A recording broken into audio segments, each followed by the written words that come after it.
എന്തോ പറഞ്ഞിരിക്കുന്നേ? ഏതൊരു സാങ്കേതിക ജോലി ചെയ്യുന്നതിനും ചെയ്യുന്നതിനും അല്ലെങ്കിൽ ഏതൊരു തൊഴിൽ ചെയ്യുന്നതിനോ കച്ചവടം നടത്തുന്നതിനോ അല്ലെങ്കിൽ ബിസിനസ് അല്ലെങ്കിൽ പൊതുജനങ്ങൾ ജോലി ചെയ്യുന്ന പൊതുസ്ഥലങ്ങളിൽ സ്ഥാപനങ്ങളിൽ ജോലി ചെയ്യുന്നതിനോ ഏതെങ്കിലും ഒരു വിഭാഗത്തിലോ ഉപയോഗിക്കുന്നതിനുള്ള അവകാശം കൈകാര്യം ചെയ്യുന്നതിനോ നിഷേധിച്ചാൽ SC/ST ആക്ടിൻ്റെ പരിധിയിൽ വരുമെന്നാണ് പറഞ്ഞത്,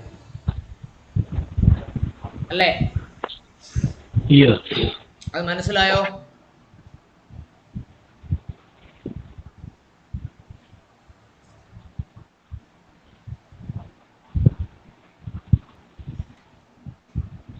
yes, എക്സ്പ്ലനേഷൻ വേണ്ടല്ലോ. വേണ്ട.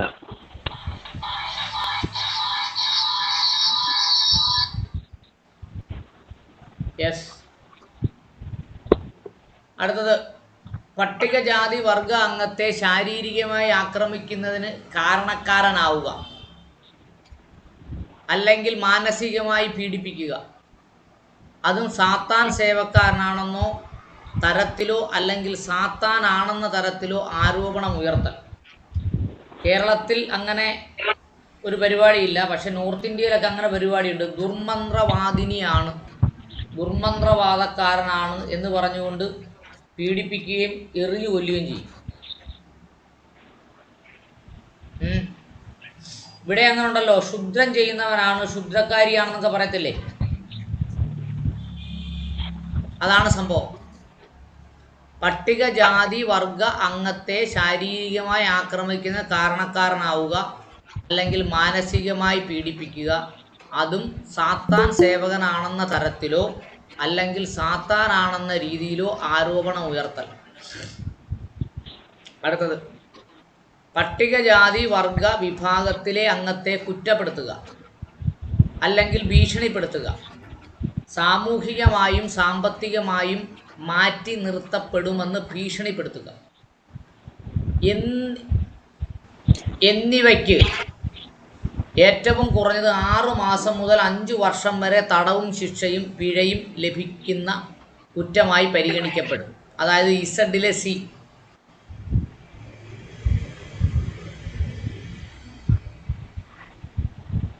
മനസ്സിലായോ?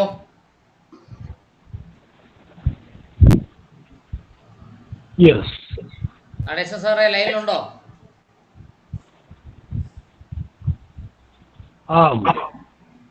സ്ക്രീൻ കാണാമോ? സ്ക്രീൻ കാണുന്നുണ്ട്. വായിക്കാമല്ലോ അല്ലേ?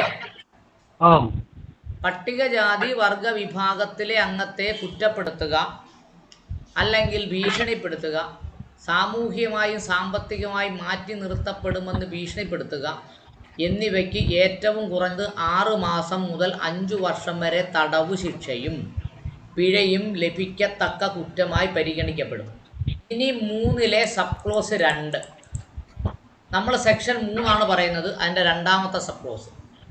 പട്ടികജാതി വർഗ വിഭാഗത്തിലെ അംഗമല്ലാത്ത യാതൊരാളും ഏതെങ്കിലും പട്ടിക വർഗ അംഗത്തിന് എതിരെ നൽകുന്ന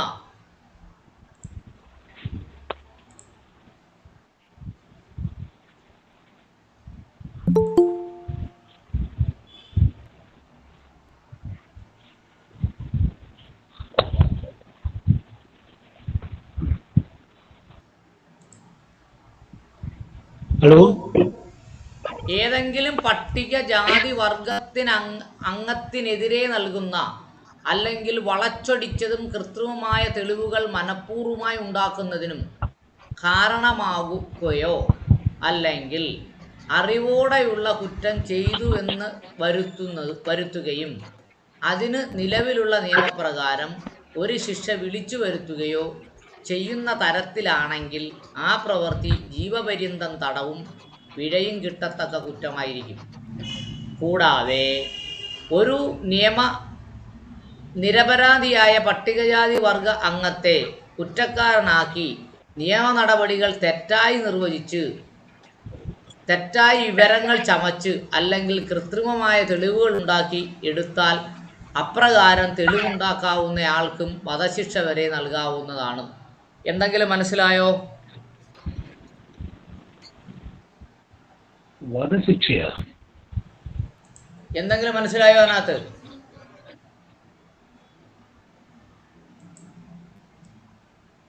ഏതെങ്കിലും പട്ടികവർഗ അംഗത്തിനെതിരെ നൽകുന്ന കൃത്യമായ തെളിവുകൾ മനഃപൂർവ്വമായി ഉണ്ടാക്കുന്നതിന് കുറ്റം അത് കൃത്രിമമായ തെളിവിന്റെ അടിസ്ഥാനത്തിൽ ഒരു പട്ടികജാതിക്കാരൻ ശിക്ഷിക്കപ്പെടുകയാണെങ്കിൽ അതിനെതിരെ കോടതിയെ സമീപിക്കാം, അല്ലേ?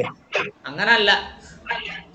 ഏതെങ്കിലും പട്ടികജാതി വർഗ അംഗത്തിനെതിരെ നൽകുന്ന അല്ലെങ്കിൽ വളച്ചൊടിച്ചതും കൃത്രിമമായ തെളിവുകൾ മനഃപൂർവ്വം ഉണ്ടാക്കുന്നതിന് കാരണമാവുകയോ അല്ലെങ്കിൽ അറിവോടെയോ ഉള്ള കുറ്റം ചെയ്തു വന്നു വരുത്തുകയും അതിന് നിലവിലുള്ള നിയമപ്രകാരം ഒരു ശിക്ഷ വിളിച്ചു വരുത്തുകയോ ചെയ്യുകയാണെങ്കിൽ ആ പ്രവൃത്തി ജീവപര്യന്തം തടവ് ശിക്ഷയും പിഴയും കിട്ടത്തക്ക കുറ്റമായിരിക്കും. അത് അവിടെ അത്രയും എക്സ്പ്ലനേഷൻ, ഓരോരോ എക്സ്പ്ലനേഷൻ കൊടുക്കേണ്ടതും. അതായത് പട്ടികജാതി വർഗ വിഭാഗത്തിനെതിരെ കളവായൊരു കേസെടുക്കുകയും അയാളെ അതിൽ ശിക്ഷിക്കുകയും ചെയ്താൽ ആ കേസ് എന്ന് പറഞ്ഞാൽ പരാതി കളവായിരുന്നുവെന്ന് പിന്നെ തെളിയിക്കപ്പെട്ടാൽ അയാൾക്ക് എന്ത് ശിക്ഷ കിട്ടും? ജീവപര്യന്ത ശിക്ഷ കിട്ടും. കൂടാതെ ഒരു നിരപരാധിയായ പട്ടികജാതി വർഗ അംഗത്തെ കുറ്റക്കാരനാക്കി നിയമ നടപടികൾ തെറ്റായി നിർവചിച്ച് വിവരങ്ങൾ ചമച്ച് അല്ലെങ്കിൽ കൃത്രിമമായ തെളിവുണ്ടാക്കിയെടുത്താൽ അപ്രകാരം തെളിവുണ്ടാക്കുന്നയാൾക്ക് വധശിക്ഷ വരെ കൊടുക്കാം. അത് രണ്ട് ഭാഗമാണ്. ഒന്ന് ജീവപര്യന്ത ശിക്ഷ കിട്ടുന്നതും ഒന്ന് വധശിക്ഷ കിട്ടുന്നതും.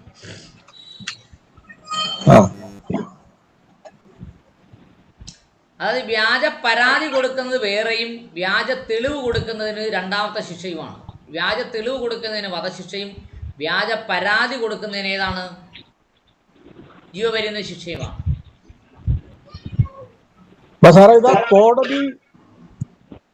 കോടതി ശിക്ഷിച്ചതിന് ശേഷമല്ലേ ഇത് മുന്നോട്ട് കൊണ്ടുപോകാൻ പറ്റുള്ളൂ? അത്രേ പറ്റുള്ളൂ. അതിന് വ്യാജ പരാതി കൊടുത്ത ആളെക്കാൾ കൂടുതൽ ശിക്ഷയാണ് പോലീസുകാരന് കിട്ടുന്നത്.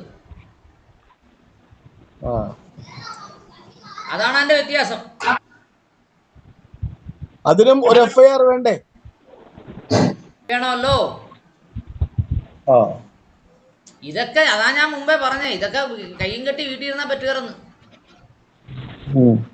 നമുക്ക് ഇറങ്ങി പ്രവർത്തിക്കാനുള്ള ഓരോരോ സാധനങ്ങൾ നമ്മൾ ഇങ്ങനെ ഉണ്ടാക്കിക്കൊണ്ട് തരുകയല്ലേ. പിടികിട്ടിയാ?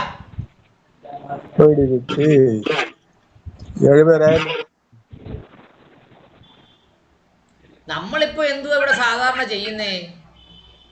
ഒരു അട്രോസിറ്റീസ് ആക്ട് പ്രകാരം ഒരു കേസ് കൊണ്ടുവരുവാണെങ്കിൽ കേസെടുക്കണമേ, ശിക്ഷിക്കണമേ, നീതി കിട്ടണമേ എന്നുള്ള വിളിയല്ലേ ഉള്ളൂ. അല്ല നമ്മളായിട്ടൊരു ഇഷ്യൂ മോൾഡ് ചെയ്യുന്നില്ലല്ലോ.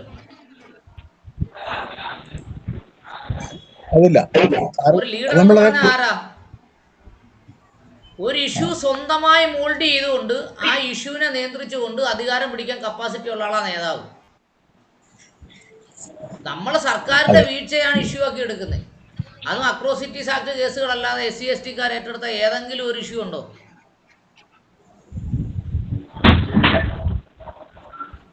ഏറ്റവും അവസാനം ഏറ്റെടുത്തതും ഏറ്റവും ഉയർത്തി കാണിക്കുന്നതുമായ പാലക്കാട് കേസാണ്.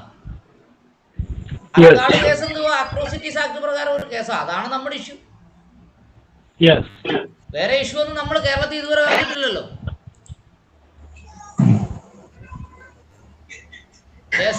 എല്ലാവരും മൈക്ക് ഓഫ് ചെയ്ത് വെക്കണേ.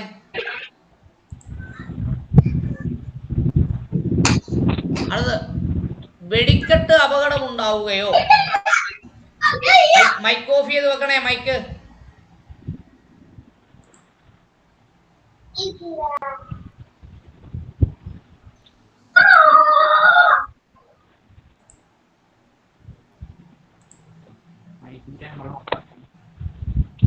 മറ്റേതൊക്കെ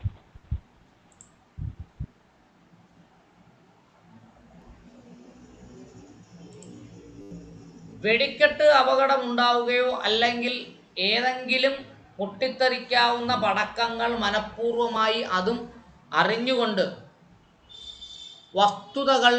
വസ്തുക്കൾക്ക് നാശമുണ്ടാകുമെന്ന് കരുതുന്നവ പട്ടികവർഗ അംഗത്തെ കൊണ്ട് ചെയ്യിച്ചാൽ 6 മാസത്തിൽ കുറയാത്തതും 7 വർഷം വരെ കാലത്തേക്ക് തടവും പിഴയും ലഭിക്കാവുന്ന കുറ്റമായിരിക്കും. മനസ്സിലായോ? ഒരു ചെറിയ എക്സ്പ്ലനേഷൻ വേണം. വെടിക്കെട്ട് അപകടം ഉണ്ടാക്കുകയോ, വെടിക്കെട്ട് അപകടം ഉണ്ടാവുകയല്ല, ഉണ്ടാക്കുകയാണ് അവിടെ മനഃപൂർവ്വം. അല്ലെങ്കിൽ പൊട്ടിത്തെറിക്കാവുന്ന പടക്കങ്ങൾ മനഃപൂർവ്വമായി അതും അറിഞ്ഞുകൊണ്ട് വസ്തുക്കൾക്ക് നാശമുണ്ടാകുമെന്ന് കരുതുന്നവ പട്ടികവർഗ അംഗത്തെ കൊണ്ട് ചെയ്യിപ്പിച്ചാൽ 6 മാസത്തിൽ കുറയാത്തതും 7 വർഷം വരെ കാലത്തേക്ക് തടവും പിഴയും ലഭിക്കുന്ന കുറ്റമായിരിക്കും. ഈ പട്ടികവർഗം എന്ന് പറയുമ്പോൾ പട്ടികജാതി ഇവിടെ ഉൾപ്പെടുത്തുന്നുണ്ടോ നിയമത്തിനകത്ത്?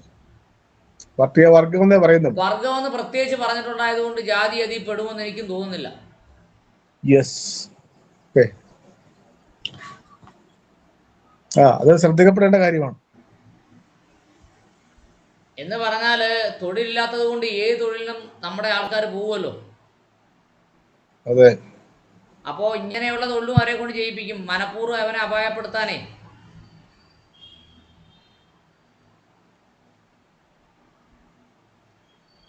അതിന് എക്സ്പ്ലനേഷൻ വേണോ?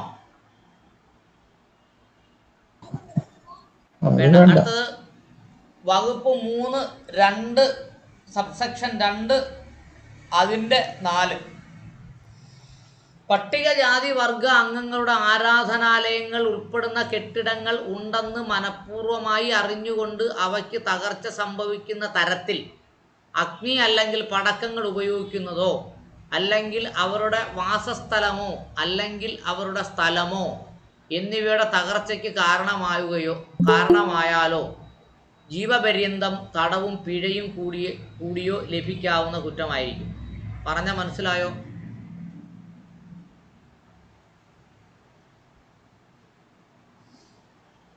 നടേശൻ സാറേ,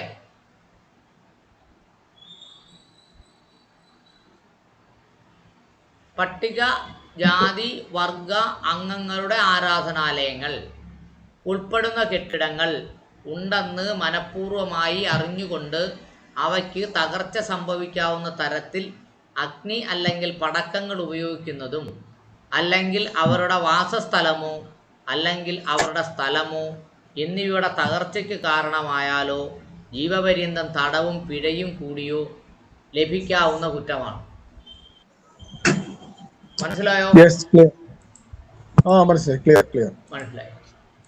അടുത്തത്, പട്ടികജാതി വർഗ അംഗമാണെന്നറിഞ്ഞുകൊണ്ട് ഇന്ത്യൻ പീനൽ കോഡിലെ നിയമം 45/1860 പറയുന്ന ഏതെങ്കിലും കുറ്റം ചെയ്താൽ 10 വർഷം വരെ തടവ് ലഭിക്കാവുന്ന കുറ്റമായിരിക്കുന്നതും അല്ലെങ്കിൽ അവരുടെ സ്വത്താണെന്നറിഞ്ഞിട്ടും കുറ്റം ചെയ്താൽ ജീവനാന്ത തടവും പിഴയോടുകൂടിയ ശിക്ഷിക്കുവാൻ പര്യാപ്തമായ കുറ്റമായിരിക്കും. എന്ന് പറഞ്ഞാൽ പട്ടികജാതിക്കാരുടെയൊക്കെ ഭൂമി കയ്യേറിയാൽ ഈ വകുപ്പിൽ പെടുത്താവുന്നതാണ്. അത് ശരി.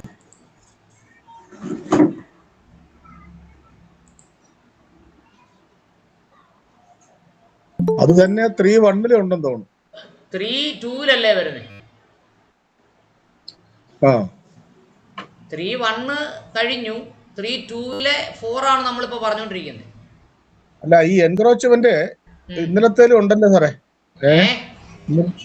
ഇന്നലെ എടുത്ത ക്ലാസ്സിനകത്തുണ്ട് ഈ ഇതിന്റെ കയ്യേറ്റത്തിന്റെ കാര്യം. അവിടെ എന്തിനെ കുറിച്ച് പറയുന്നു? അവിടെ പ്രവൃത്തിയെ കുറിച്ച് പറയുന്നു, ഇവിടെ ശിക്ഷയെ കുറിച്ച് പറയുന്നു. പട്ടികജാതി വർഗം അംഗമാണെന്ന് അറിഞ്ഞുകൊണ്ട് ഇന്ത്യൻ പീനൽ കോഡ് നിയമം 45/1860 പറയുന്ന ഏതെങ്കിലും കുറ്റം ചെയ്താൽ 10 വർഷം വരെ തടവ് ലഭിക്കാവുന്നതാണ്. കുറ്റം എന്താണെന്ന് അവിടെ പറഞ്ഞു, ഇവിടെ ശിക്ഷയെ കുറിച്ച് പറയുന്നു.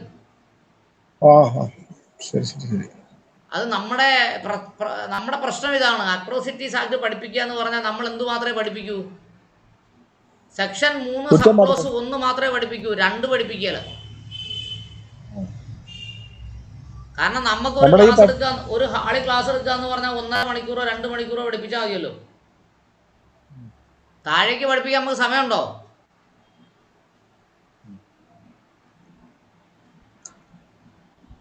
കുറ്റം ഒരിടത്ത് പറയുന്നു, കുറ്റം എന്താണെന്ന് ഒരിടത്ത് പറയുന്നു, ശിക്ഷ എന്താണെന്ന് വേറൊരിടത്ത് പറയുന്നു. അതിന്റെ വ്യത്യാസം അത്. പട്ടികജാതി വർഗ വിഭാഗത്തിലെ അംഗമാണെന്നറിഞ്ഞുകൊണ്ട് മേൽപട്ടികയിൽ പറഞ്ഞിട്ടുള്ള ഏതെങ്കിലും കുറ്റങ്ങൾ ചെയ്യുകയോ അല്ലെങ്കിൽ അവരുടെ സ്ഥലമാണെന്നറിഞ്ഞുകൊണ്ട് കുറ്റം ചെയ്താൽ ഇന്ത്യൻ പീനൽ കോഡിലെ 45/1860 വകുപ്പ് പ്രകാരം തന്നെ അതിൽ പറയുന്ന ശിക്ഷ പ്രകാരമുള്ള തടവു ശിക്ഷ ഉൾപ്പെടെയുള്ള ശിക്ഷകൾക്കും പിഴ അടയ്ക്കുവാനും അതിനടക്കമുള്ള ശിക്ഷാ നടപടികളും വിധേയമാണ്. എന്ന് പറഞ്ഞാൽ അട്രോസിറ്റീസ് ആക്ട് പ്രകാരം ഒരു ശിക്ഷ ഉണ്ടെങ്കിൽ പോലും എന്ത് IPC പ്രകാരമുള്ള ശിക്ഷയും കൊടുക്കാവുന്നതാണെന്ന്.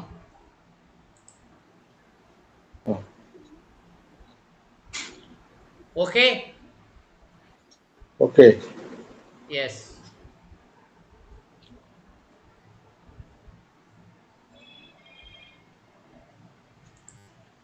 അടുത്തത്, അറിഞ്ഞുകൊണ്ട് അല്ലെങ്കിൽ ഈ അധ്യായത്തിൽ പറയുന്ന തരത്തിൽ ഏതെങ്കിലും ഒരു കുറ്റം ചെയ്തുവെന്ന് വിശ്വസിക്കുവാൻ തക്ക കാരണമുണ്ടെങ്കിലോ ആ കുറ്റത്തിൻ്റെ ഏതെങ്കിലും തെളിവുകൾ ആവുകയും അപ്രകാരം അപ്രത്യക്ഷമാകലിൻ്റെ ഉദ്ദേശം കുറ്റക്കാരൻ തന്നെ ശിക്ഷാ നടപടിയിൽ ഒഴിവാക്കപ്പെടുവാൻ നടത്തിയിട്ടുള്ളതാണെന്നും അല്ലെങ്കിൽ അതേ ഉദ്ദേശത്തോടെ ഏതെങ്കിലും വിവരം കുറ്റം നടത്തപ്പെട്ടു എന്നത് ബന്ധപ്പെട്ട അംഗത്തിന് അറിവോ അല്ലെങ്കിൽ തെറ്റാണെന്ന് വിശ്വാസമുണ്ടെങ്കിലോ ആ കുറ്റം ചെയ്താൽ അതേ കുറ്റത്തിൽ പറഞ്ഞിട്ടുള്ള ശിക്ഷയ്ക്ക് അർഹനാണ്. എന്ന് പറഞ്ഞാൽ തെളിവ് നശിപ്പിക്കുകയാണെങ്കിൽ തെളിവ് നശിപ്പിക്കുന്നതുമായി ബന്ധപ്പെട്ട് IPCയിൽ എന്ത് വകുപ്പിലാണോ പറഞ്ഞിട്ടുള്ളത് ആ വകുപ്പ് പ്രകാരമുള്ള കുറ്റം ശിക്ഷ ആർക്ക് കിട്ടും? തെളിവ് നശിപ്പിച്ച ആൾക്ക് കിട്ടും. പിടികിട്ടിയോ?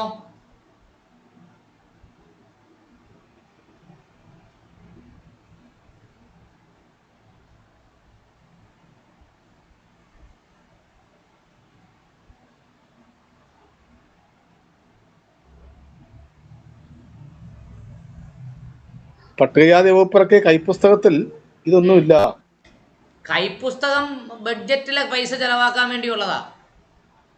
അതെ അതെ. 2.5 കോടി രൂപ അട്രോസിറ്റീസ് ആക്ട് പഠിപ്പിക്കാൻ കേരളത്തിൽ ചെലവാക്കുന്നുണ്ട്. അത് 2.5 കോടിയൊന്നും എനിക്ക് തരണ്ട, എനിക്ക് 1 മണിക്കൂറിന് ഇത്ര രൂപ വെച്ച് തന്നാൽ മതിയായിരുന്നു. ഈ കാര്യത്തിനകത്ത് ഇത് സർക്കാർ ഈ പൈസയൊക്കെ മുടക്കിയപ്പോ എന്നാ ഈ വകുപ്പ് പൂർണ്ണമായിട്ട് ഒന്ന് ചെയ്യേണ്ടതല്ലേ ഇതിനകത്ത്? പൂർണ്ണമായി ചെയ്യുന്നതിന് സർക്കാരിന് ഉദ്ദേശമില്ലല്ലോ. പഠിച്ചാൽ കുഴപ്പമുണ്ടാവൂലേ? അതെ, അതാ ഞാൻ പറഞ്ഞേ സാറേ, നമ്മൾ ഈ സംഘടനയൊക്കെ കൊണ്ട് നടക്കുന്നത് അധികാരം പിടിക്കണമെന്ന ലക്ഷ്യത്തോടെ കൊണ്ട് നടക്കണം. അധികാരി ആയാൽ മാത്രമേ ഇതൊക്കെ ചെയ്യാൻ പറ്റൂ, ഇല്ലെങ്കിൽ നമുക്കിങ്ങനെ വിമർശിക്കാനേ പറ്റൂ. കാര്യം എന്തോ പറഞ്ഞാലും പിണറായി വിജയനായപ്പോഴത്തെ മുഖ്യമന്ത്രി അല്ലേ? നമുക്ക് വിമർശിക്കാനല്ലേ പറ്റൂ. എന്തെങ്കിലും ചെയ്യണമെങ്കിൽ മന്ത്രിസഭ തന്നെ തീരുമാനിക്കണ്ടേ? പിന്നെ എങ്ങനെ ജയിപ്പിക്കാൻ പറ്റും സാറേ? പിന്നെ എങ്ങനെ ജയിപ്പിക്കാൻ പറ്റും? ചെയ്യിപ്പിക്കാനോ? നിയമസഭയെ കൊണ്ട് എന്തെങ്കിലും ചെയ്യിപ്പിക്കണമെങ്കിൽ ഹൈക്കോടതിയിൽ പോകണം. ഹൈക്കോടതിയിൽ ഒരെണ്ണം കൊടുക്ക്. ഹൈക്കോടതിയിൽ ഇത് പുസ്തകം മൊത്തം അടിക്കണമെന്ന് പറഞ്ഞ് റിട്ട് കൊടുക്കാനല്ലേ? ചെലവിന്റെ പൈസ കൊടുത്താ ഞാൻ ചെയ്യാം. ഞാൻ തന്നിരിക്കുന്നു. Thank you. 7-ാം തീയതി കോടതി തുറക്കും. 7-ാം തീയതി വന്നിട്ട് ഒരു വക്കാലത്ത് ഒപ്പിട്ടുക. ഞാൻ ഏറ്റു സാർ, നോ ഡൗട്ട്. ഒരു കൈപ്പുസ്തകത്തിന്റെ കോപ്പിയും കൂടെ കൊണ്ട് തരണം കേട്ടോ. കൈപ്പുസ്തകം നടേശൻ സാറേ 2017 ഒരു കൈപ്പുസ്തകത്തിന്റെ കോപ്പിയും കൊണ്ടുത്താ. ഈ പുസ്തകം അപൂർണമാണ്. പുസ്തകത്തിന്റെ പൂർണ്ണമായ ബുക്ക് നമ്മൾ അങ്ങോട്ട് സബ്മിറ്റ് ചെയ്യും. സാറേ എല്ലാ ബ്ലോക്ക് ഓഫീസിലും കിട്ടും. എല്ലാ ബ്ലോക്ക് ഓഫീസിലും പട്ടികജാതി ഓഫീസ് ഉണ്ടല്ലോ, അതിനോട് ചേർന്ന് അവിടെ കിട്ടും സാധനം. എനിക്ക് വലിയ പുസ്തകം ഉണ്ടല്ലോ, അതുകൊണ്ടാണ് ഞാൻ പോവാത്തെ. സാറേ അത് കിട്ടും, എല്ലാ ബ്ലോക്ക് ഓഫീസിലും കിട്ടും.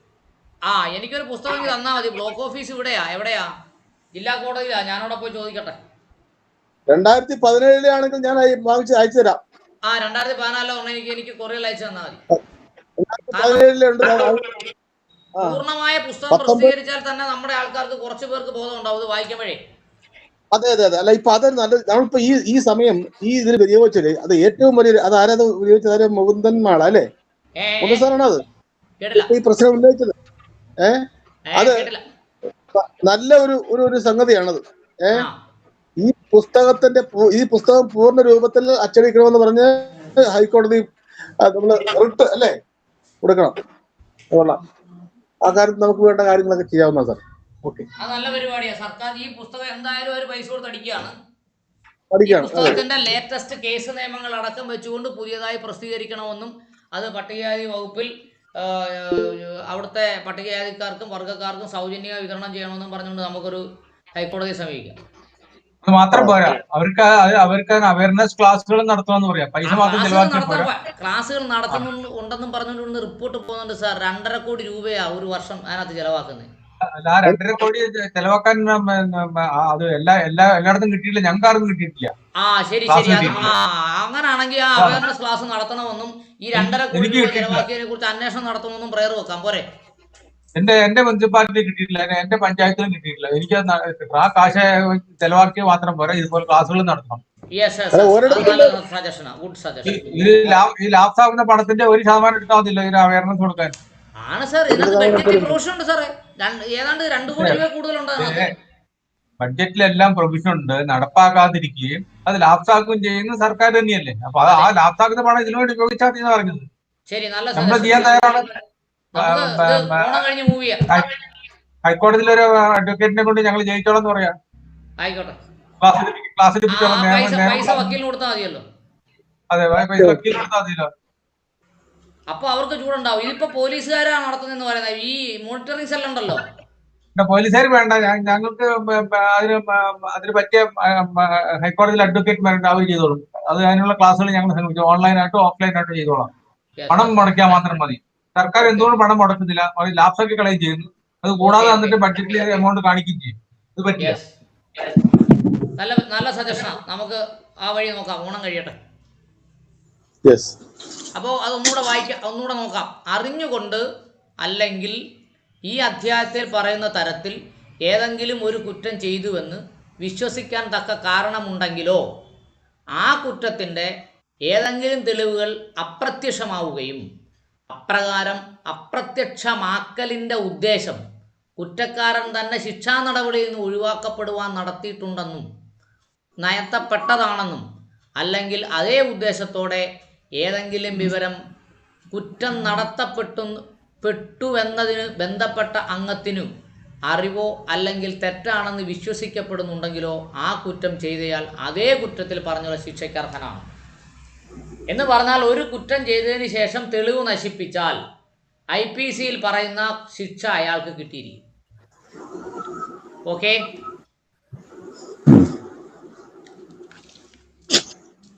ഇപ്പോൾ ഗോപിദാസൻ സാറ് വന്നപ്പം ചർച്ച അങ്ങ് കടുത്തു നല്ല ഉഷാറായി.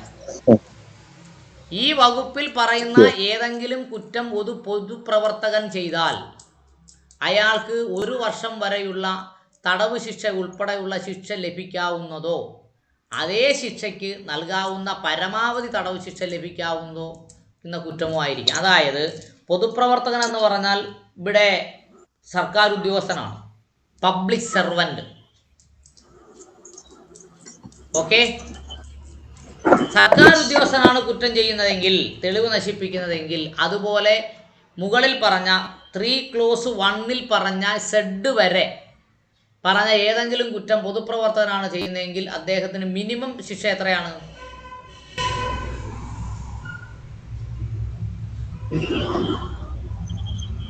1 വർഷം വരെയുള്ള തടവ് ശിക്ഷയാണ്. പരമാവധി ആ ശിക്ഷയ്ക്ക് കൊടുക്കുന്ന യഥാർത്ഥ ശിക്ഷയാണ്.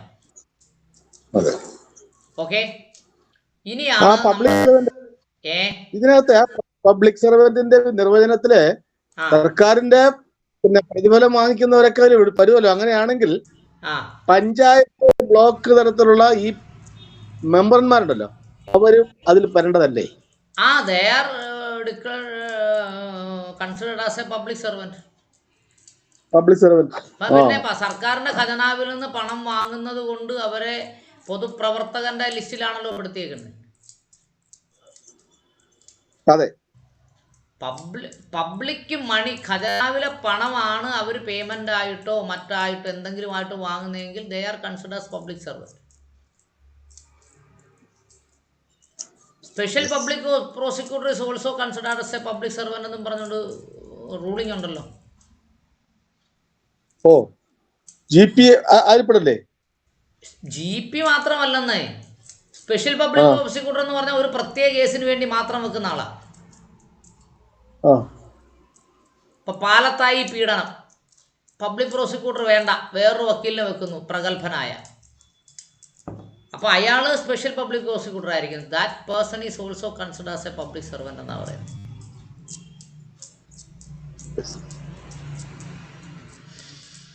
Okay okay, yes. അപ്പോൾ നമ്മൾ അടുത്ത കേസ് നിയമത്തിലേക്ക് പോകുന്നു. ഇവിടെയാണ് നമ്മൾ ഏറ്റവും കൂടുതൽ ശ്രദ്ധിക്കേണ്ടത്. കേസ് നിയമത്തിനാണ് പ്രാധാന്യം കൊടുക്കേണ്ടത്. അതിൻ്റെ വേറൊരു പ്രത്യേകത മണിയപ്പ സാർ അടക്കം ശ്രദ്ധിക്കുക. അട്രോസിറ്റീസ് ആക്ട് പഠിപ്പിക്കുന്ന ഇൻസ്ട്രക്ടർമാർ അല്ലെങ്കിൽ ട്യൂട്ടർമാർ കേസ് നിയമങ്ങൾ ശ്രദ്ധിക്കാറില്ല. ഇനി ക്ലാസ് എടുക്കുന്നത് എല്ലാവരും കേസ് നിയമങ്ങൾ കൃത്യമായി അവതരിപ്പിക്കണം. കാരണം കേസ് നിയമങ്ങൾ പഠിപ്പിച്ചാൽ മാത്രമേ കറണ്ട് പൊസിഷൻ എന്താണെന്ന് അറിയാൻ പറ്റൂ. 26/1/2016 ശേഷം ഇന്ത്യൻ പീനൽ കോഡിലെ ഒരു കുറ്റം അത് 10 വർഷമോ അധികം വരെ തടവ് വിധിക്കാവുന്നതും ആ കുറ്റം ഒരു പട്ടികജാതി വർഗ വിഭാഗത്തിലെ അംഗത്തിനെതിരെയും കുറ്റക്കാരനായ വ്യക്തിക്കും ആക്രമിക്കപ്പെട്ടാൽ പട്ടികജാതി വർഗ വിഭാഗത്തിലുള്ള ആളാണെന്ന് അറിവുണ്ടായിരുന്നതുമാണെങ്കിൽ കുറ്റപത്രം 3, 2, 5 കൂടി ഉൾപ്പെടുത്താവുന്നതാണ്. ഇപ്പം 3, 2, 5 എന്താ? അതാണ് നമ്മൾ മനസ്സിലാക്കേണ്ടത്. ഇനി ഇവിടെ നോക്കണം. 3, 2, 5 കണ്ടോ? പട്ടികജാതി വർഗ അംഗമാണെന്നറിഞ്ഞുകൊണ്ട് ഇന്ത്യൻ പീനൽ കോഡിലെ 45/1860 പെടുന്ന ഏതെങ്കിലും കുറ്റം ചെയ്താൽ 10 വർഷം വരെ തടവ് ലഭിക്കാവുന്ന കുറ്റമായിരിക്കുന്നതും, അല്ലെങ്കിൽ അവരുടെ സ്വത്താണെന്നറിഞ്ഞിട്ടും കുറ്റം ചെയ്താൽ ആജീവനാന്ത തടയും പിഴയോടും കൂടിയ ശിക്ഷയും എന്താണ് പ്രാപ്തമാക്കാവുന്നതുമാണ്. ഇത് എന്ന് വന്നതാണ് 2016 നരേന്ദ്രമോദി അധികാരത്തിൽ വന്നതിന് ശേഷം വന്ന ഭേദഗതിയാണ്. മനസ്സിലായോ? 26/1/2016 ശേഷം ഇന്ത്യൻ പീനൽ കോഡിലെ ഒരു കുറ്റം അത് 10 വർഷമോ അതിലധികം വരെ തടവ് ശിക്ഷ വിധിക്കാവുന്നതും ആ കുറ്റം ഒരു പട്ടികജാതി വർഗ വിഭാഗത്തിലെ അംഗത്തിനെതിരെയും കുറ്റക്കാരനായ വ്യക്തിക്കും ആക്രമിക്കപ്പെട്ടയാൾ പട്ടികജാതി വർഗ വിഭാഗത്തിലുള്ളതുമാണെന്ന് അറിവുണ്ടായിരുന്നതുമാണെങ്കിൽ കുറ്റപത്രത്തിൽ 3 സബ് ക്ലോസ് 2, 5 കൂടി ഉൾപ്പെടുത്തേണ്ടതാണ്. ഏതയാ? അഷറഫി വേഴ്സസ് ഉത്തർപ്രദേശ് സംസ്ഥാനം 2017 ജഡ്ജിമെൻ്റാണ്.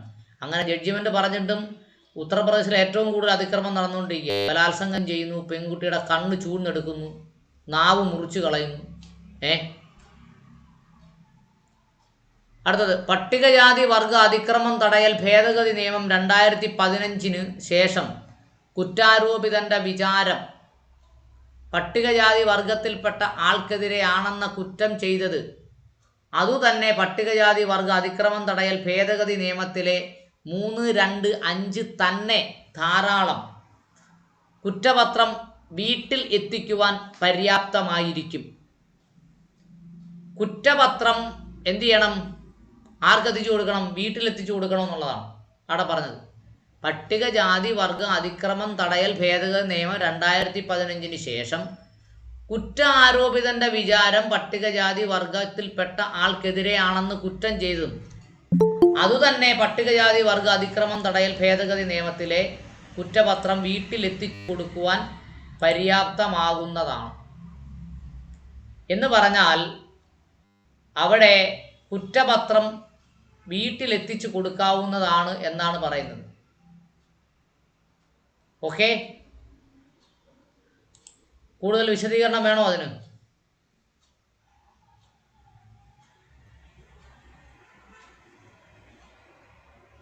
ഉം. മനസ്സിലായോ?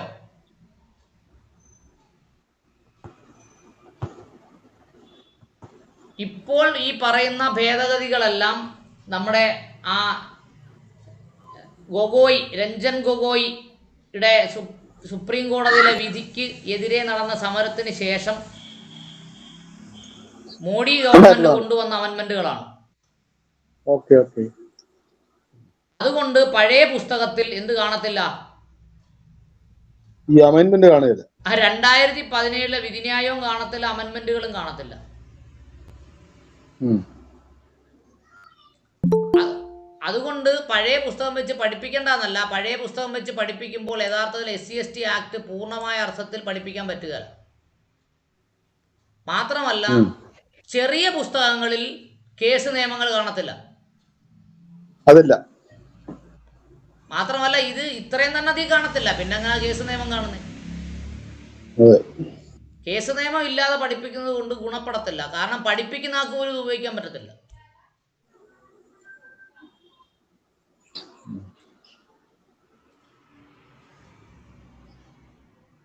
എൻ്റെ കയ്യിൽ ഇരിക്കുന്ന പുസ്തകം 2019 പുസ്തകമാണ്. 20 കേസുകൾ ഇതിൽ വന്നിട്ടില്ല. 20 കേസുകൾ 21 ആകുമ്പോഴേക്കും വരും. അപ്പൊ പുതിയ പുസ്തകം വെച്ച് കേസ് നിയമങ്ങൾ പഠിപ്പിക്കേണ്ടി വരും. അടുത്തത്, പട്ടികജാതി വർഗ അതിക്രമം തടയൽ നിയമത്തിലെ ഒരു ന്യായ വിചാരണ ചെയ്യപ്പെടേണ്ട കുറ്റത്തിന് മജിസ്ട്രേറ്റ് കേസെടുത്തു. 1989 നിയമത്തിന്റെ കീഴിൽ ന്യായ വിചാരണ ചെയ്യപ്പെടേണ്ട കുറ്റം 1989 നിയമത്തിന്റെ കീഴിൽ ഉള്ളത് പ്രത്യേക കോടതികൾക്കായിട്ടും എന്നാൽ മജിസ്ട്രേറ്റിന് അധികാരമില്ലാത്തതുമാണ്. പ്രത്യേക കോടതിയിലെ വിചാരണ നടപടികൾക്കായുള്ള കുറ്റത്തിനെതിരെ മജിസ്ട്രേറ്റിന് അധികാരപരിധി ഇല്ലാത്തതും പ്രത്യേക കോടതികൾക്ക് വകുപ്പ് 14(2) നിബന്ധന പ്രകാരം ഏതെങ്കിലും കുറ്റം ചെയ്താൽ വിചാരണ നടപടി നേരിട്ടെടുക്കുന്നുള്ള അധികാരങ്ങൾ ഉള്ളതുമാണ്. കുറ്റവിചാരണ നേരിടേണ്ട കുറ്റങ്ങൾ മജിസ്ട്രേറ്റ് എടുക്കുന്നത് വകുപ്പ് 202 പ്രകാരമുള്ള അധികാരത്തുള്ള കടന്നുകയറ്റമാണ്. മജിസ്ട്രേറ്റിന്റെ ഉത്തരവ് റദ്ദാക്കപ്പെട്ടു എന്ന് ഏതിൽ പറയുന്നു? മധുസൂദനൻ പിള്ള MR വേഴ്സസ് കേരള സംസ്ഥാനം 2017 ബഹുമാനപ്പെട്ട കേരള ഹൈക്കോടതി പറയുന്നു. ഇവിടെ വലുതായിട്ട് ആലോചിക്കാനൊന്നുമില്ല. 2015 അമെൻമെന്റിന് ശേഷം മജിസ്ട്രേറ്റന്മാർക്ക് അധികാരമില്ല ഈ കേസെടുക്കാൻ. ഡിസ്ട്രിക്ട് ആൻഡ് സെഷൻസ് കോടതിക്ക് മാത്രമോ സ്പെഷ്യൽ കോടതിക്ക് മാത്രമേ അധികാരമുള്ളൂ. അങ്ങനെ മനസ്സിലാക്കിയാൽ മതി. കൂടുതൽ വായിച്ച് വിഷമിക്കേണ്ടതില്ല. മനസ്സിലായോ പറഞ്ഞത്? 2015 മോഡി ഗവൺമെന്റ് കൊണ്ടുവന്ന ഭേദഗതി പ്രകാരം മജിസ്ട്രേറ്റന്മാരുടെ അധികാരം റദ്ദാക്കപ്പെട്ടു. അപ്പം ഈ ഡിസ്ട്രിക്ട് ആൻഡ് സെഷൻസ് കോടതിക്ക് അധികാരം വന്നപ്പോൾ അതിൻ്റെ അർത്ഥം എന്താണെന്നറിയാമോ? 7 വർഷത്തിന് മുകളിലായി ശിക്ഷ. സ്പെഷ്യൽ കോടതി വന്നപ്പോൾ 7 വർഷത്തിന് മുകളിലായി ശിക്ഷ. മജിസ്ട്രേറ്റ് കോടതി വന്നപ്പോൾ 3 വർഷം വരെ ആയിരുന്നു ചില കുറ്റങ്ങൾക്ക് ശിക്ഷ ഉണ്ടായിരുന്നത്. Yes yes. യെസ്. അതിനകത്ത് വിശദീകരണം വേണോ?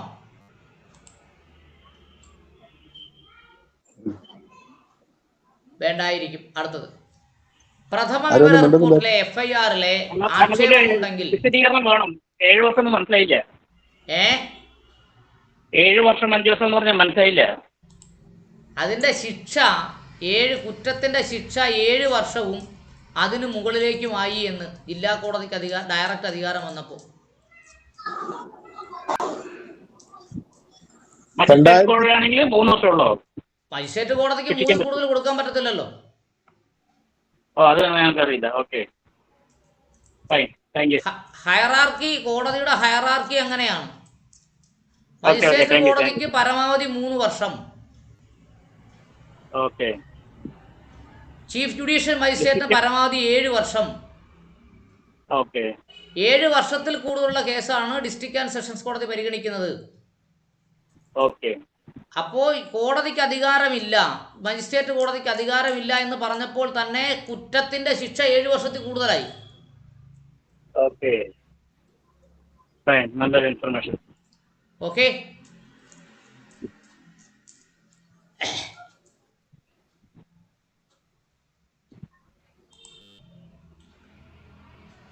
FIRലെ ആക്ഷേപമുണ്ടെങ്കിലും അവസാന റിപ്പോർട്ടിൽ സംഭവം ഉണ്ടായത് ഒരു വിമാനത്തിൻ്റെ കോക്പിറ്റിൽ വെച്ചും അതും ഒരു പൊതു ഇടവും പൊതുജനത്തിന് കാണാവുന്ന സ്ഥലവുമാണെന്നും പറയുന്നത് അതിശയോക്തിപരമാണ് എന്ന് വംശി കൃഷ്ണ എതിർ കേരള സംസ്ഥാനം 2017 എന്ന കേസിൽ പറഞ്ഞു. എന്ന് പറഞ്ഞാൽ കോക്പിറ്റ് പൊതുജനങ്ങൾക്ക് കടന്നു ചെല്ലാവുന്ന സ്ഥലമല്ല. അതുകൊണ്ട് കോക്പിറ്റിൽ വെച്ചുണ്ടായ സംഭവം പൊതുജനങ്ങൾ മുൻപേ കാണുകയാണ് എന്ന് വിശദീകരിക്കാൻ പറ്റില്ല എന്നാണ് ആ കേസിൽ പറഞ്ഞത്. കോക്പിറ്റ് എന്ന് പറഞ്ഞാൽ മനസ്സിലായോ? കോക്പിറ്റില് സ്റ്റാഫിന് പോകാലോ, എയർ ഹോസ്റ്റസ് മറ്റേ സ്റ്റാഫിനൊക്കെ പോകാലോ. ഏത് സ്റ്റാഫിന് പോയാലും is the cockpit is a public place. Public place public place അല്ല എന്ന ഇന്റർപ്രിട്ടേഷനിലാണ് സുപ്രീം കോടതി എത്തിയത്. Cockpit is not a public place. വിമാനം പബ്ലിക് പ്ലേസ് ആണ്, പക്ഷെ കോക്പിറ്റ് പബ്ലിക് പ്ലേസ് അല്ലെന്ന്. അല്ല, ഇപ്പൊ നമ്മുടെ ഓഫീസിൽ ഒരു ക്യാബിനിൽ ഒരു വലിയ ഓഫീസിൽ ഇരിക്കുന്ന വെച്ചാൽ that also is a public place, ഇതിന്റെ ഓഫീസിൽ സെപ്പറേറ്റ് ആയിട്ട് വലിയ വലിയ ഓഫീസർമാർ ഇരിക്കല്ലോ, that is a public place, ഇതിന്റെ എനി പബ്ലിക് കോക്പിറ്റിൽ എനി പബ്ലിക്കിന് പോകാൻ പറ്റത്തില്ല. ആ സ്പെഷ്യൽ ഡ്യൂട്ടി ഉള്ള 1-2 പേർക്ക് മാത്രമേ പോകാൻ പറ്റൂ. പോകാമല്ലോ. അതാണ് എനിക്ക് പോകാം, പക്ഷെ അത് അടുത്ത വേറൊരു പബ്ലിക്കിന് കയറാൻ പറ്റില്ല. അല്ലല്ല, കാറ്ററിംഗ് വിമാനം ജോലിക്കാൻ എല്ലാവരും പോകും കോക്പിറ്റില്. എങ്ങനെ വിമാനത്തിലെ സ്റ്റാഫ് ഉണ്ടല്ലോ, കാറ്ററിംഗ് സ്റ്റാഫ് എല്ലാവരും പോകുന്നതാണ് കോക്പിറ്റില്. അതാണ് കോക്പിറ്റിൽ അങ്ങനെയാണ് സുപ്രീം കോടതി ഇന്റർപ്രറ്റ് ചെയ്തത്. അതിനാരും അപ്പീൽ കൊടുത്തിട്ടില്ല ഇതുവരെ. ഈ പട്ടയക്കാരുടെ കേസുകളിലൊന്നും ഇപ്പോൾ അപ്പീൽ പോകേണ്ട നമ്മൾ തന്നെ പോകേണ്ടി വരും, വേറെ ആരും പോകില്ല. അവർക്ക് അനുകൂലമായിട്ടുള്ള ഒരു വിധിയാണല്ലോ, അതുകൊണ്ട് അവരത് ഉപയോഗിക്കും. നമ്മൾ ഉപയോഗിക്കുക, അത് അതിന് അപ്പീൽ കൊടുക്കില്ല. നമ്മളാരും അപ്പീൽ പോയോ റിവിഷൻ പെറ്റീഷൻ ഫയൽ ചെയ്യുകയൊന്നും ചെയ്തില്ലല്ലോ. Cockpit is not a public place. അത് ഇന്ത്യയിൽ ഇപ്പം പലതവണ പറഞ്ഞിട്ടൊരു ബൈൻഡിങ് റൂൾ ആയിട്ടിരിക്കുകയാണ്. ഇനി അതിനെ കണ്ടസ്റ്റ് ചെയ്യാൻ അതിൽ വലിയ കേസ് കൊടുക്കേണ്ടി വരും. കോക്പിറ്റ് പബ്ലിക് പ്ലേസ് ആണെന്ന് സ്ഥാപിക്കേണ്ടി വരും. അതുകൊണ്ട് കോക്പിറ്റിൽ വെച്ച് നടക്കുന്ന സംഭവം പബ്ലിക് പ്ലേസിൽ വെച്ച് നടന്നതല്ല. SC/ST പബ്ലിക് പ്ലേസ് എന്ന നിർവചനത്തിൽ വരത്തില്ല. SC/ST ആക്ട് അട്രാക്ട് ചെയ്യത്തില്ല എന്ന് അവിടെ പറഞ്ഞിട്ടില്ല കേട്ടോ. ഇനി വേണ്ടി അടുത്ത ജഡ്ജ്മെന്റ് വരും, SC/ST-കാരൊന്നും കോക്പിറ്റിൽ പോകണ്ടെന്ന് പറയും. ശരി, അടുത്ത നോക്കൂ. ഒരു തീർത്ഥം,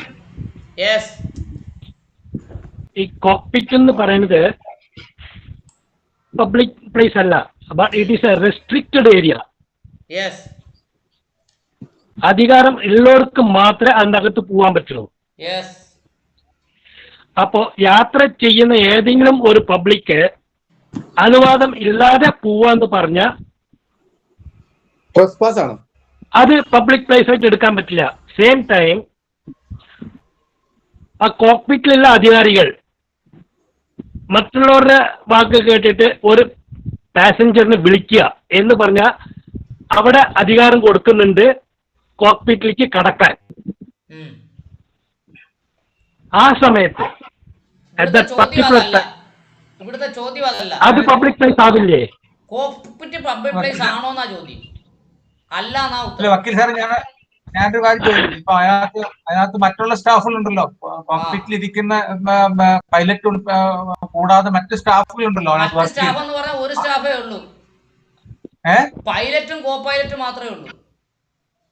ബാക്കിയല്ല ഞാൻ ഉള്ളിലുള്ള മറ്റേ സ്റ്റുവേർഡ്സ് ഒക്കെ ഉണ്ടല്ലോ അതിന്റെ ഉള്ളില്, അത് കോക്പിറ്റിലല്ലോ. അവരൊക്കെ അതിനകത്ത് പോകും. ആകെ 2 പേരേ ഉള്ളൂ. അല്ല, അവരവിടെ പോകുമല്ലോ എന്തായാലും. ഇല്ല, പൈലറ്റിനും കോ പൈലറ്റിനും മാത്രമേ കയറാൻ പറ്റൂ. അവർ അത് അടച്ചിടുകയും ചെയ്യും.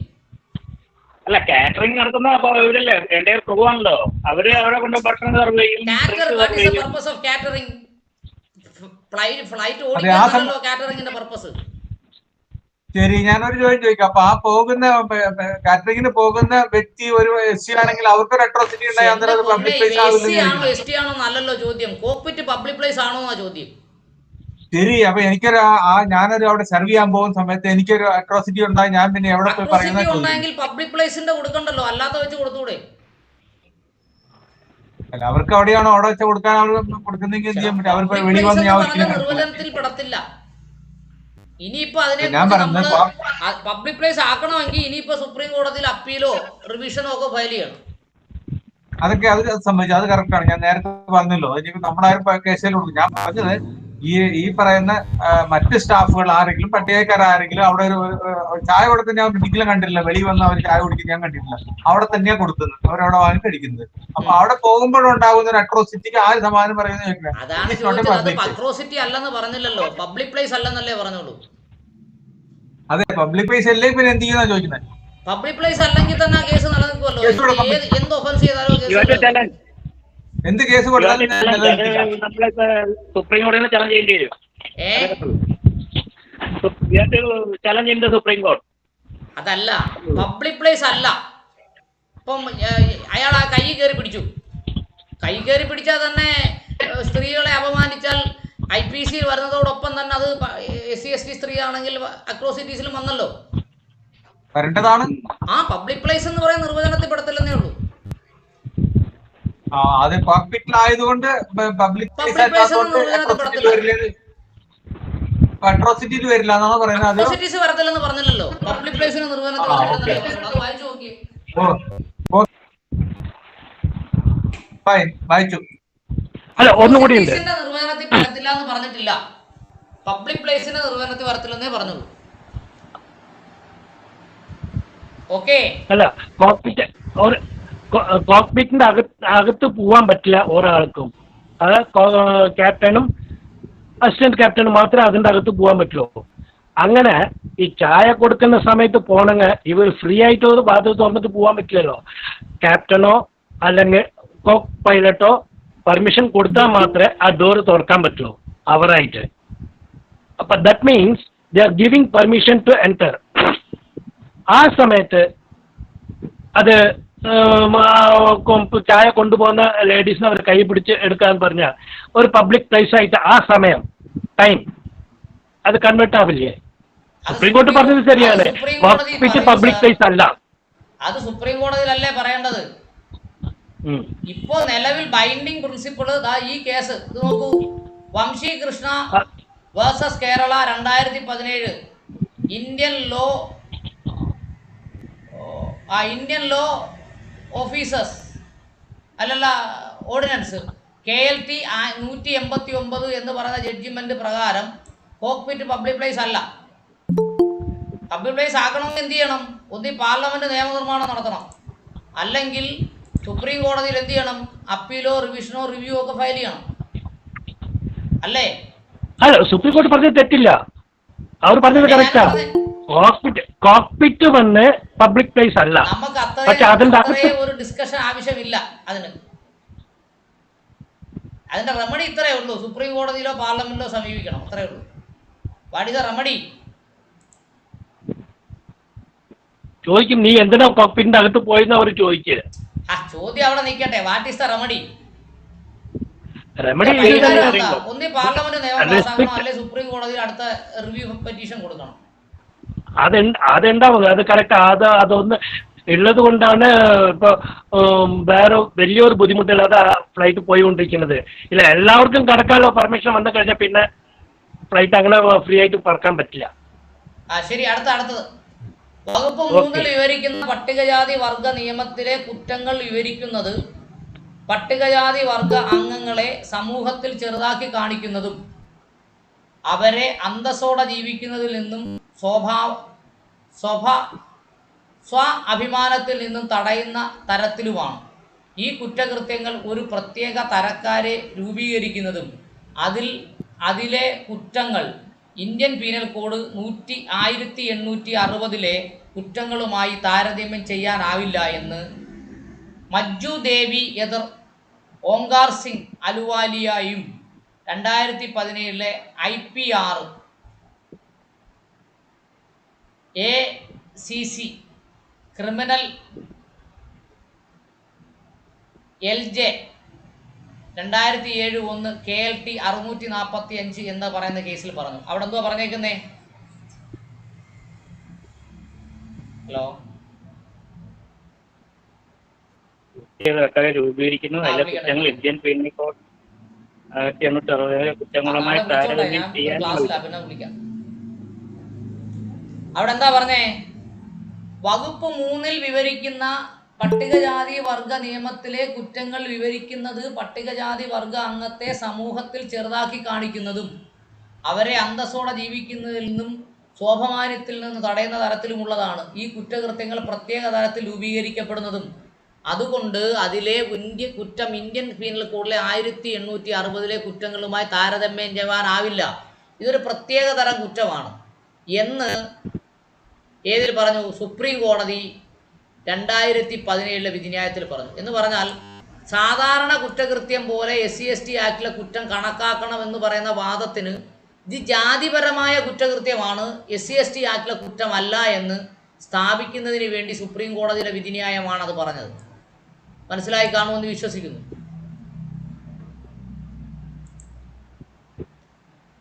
SC/ST ആക്ടിലെ കുറ്റം SC/ST ആക്ടിലെ കുറ്റമായി പരിഗണിക്കാൻ പാടില്ല, IPC ആയി പരിഗണിക്കണം എന്ന് പറഞ്ഞത് കൊണ്ടുള്ള വിശദീകരണമാണത്.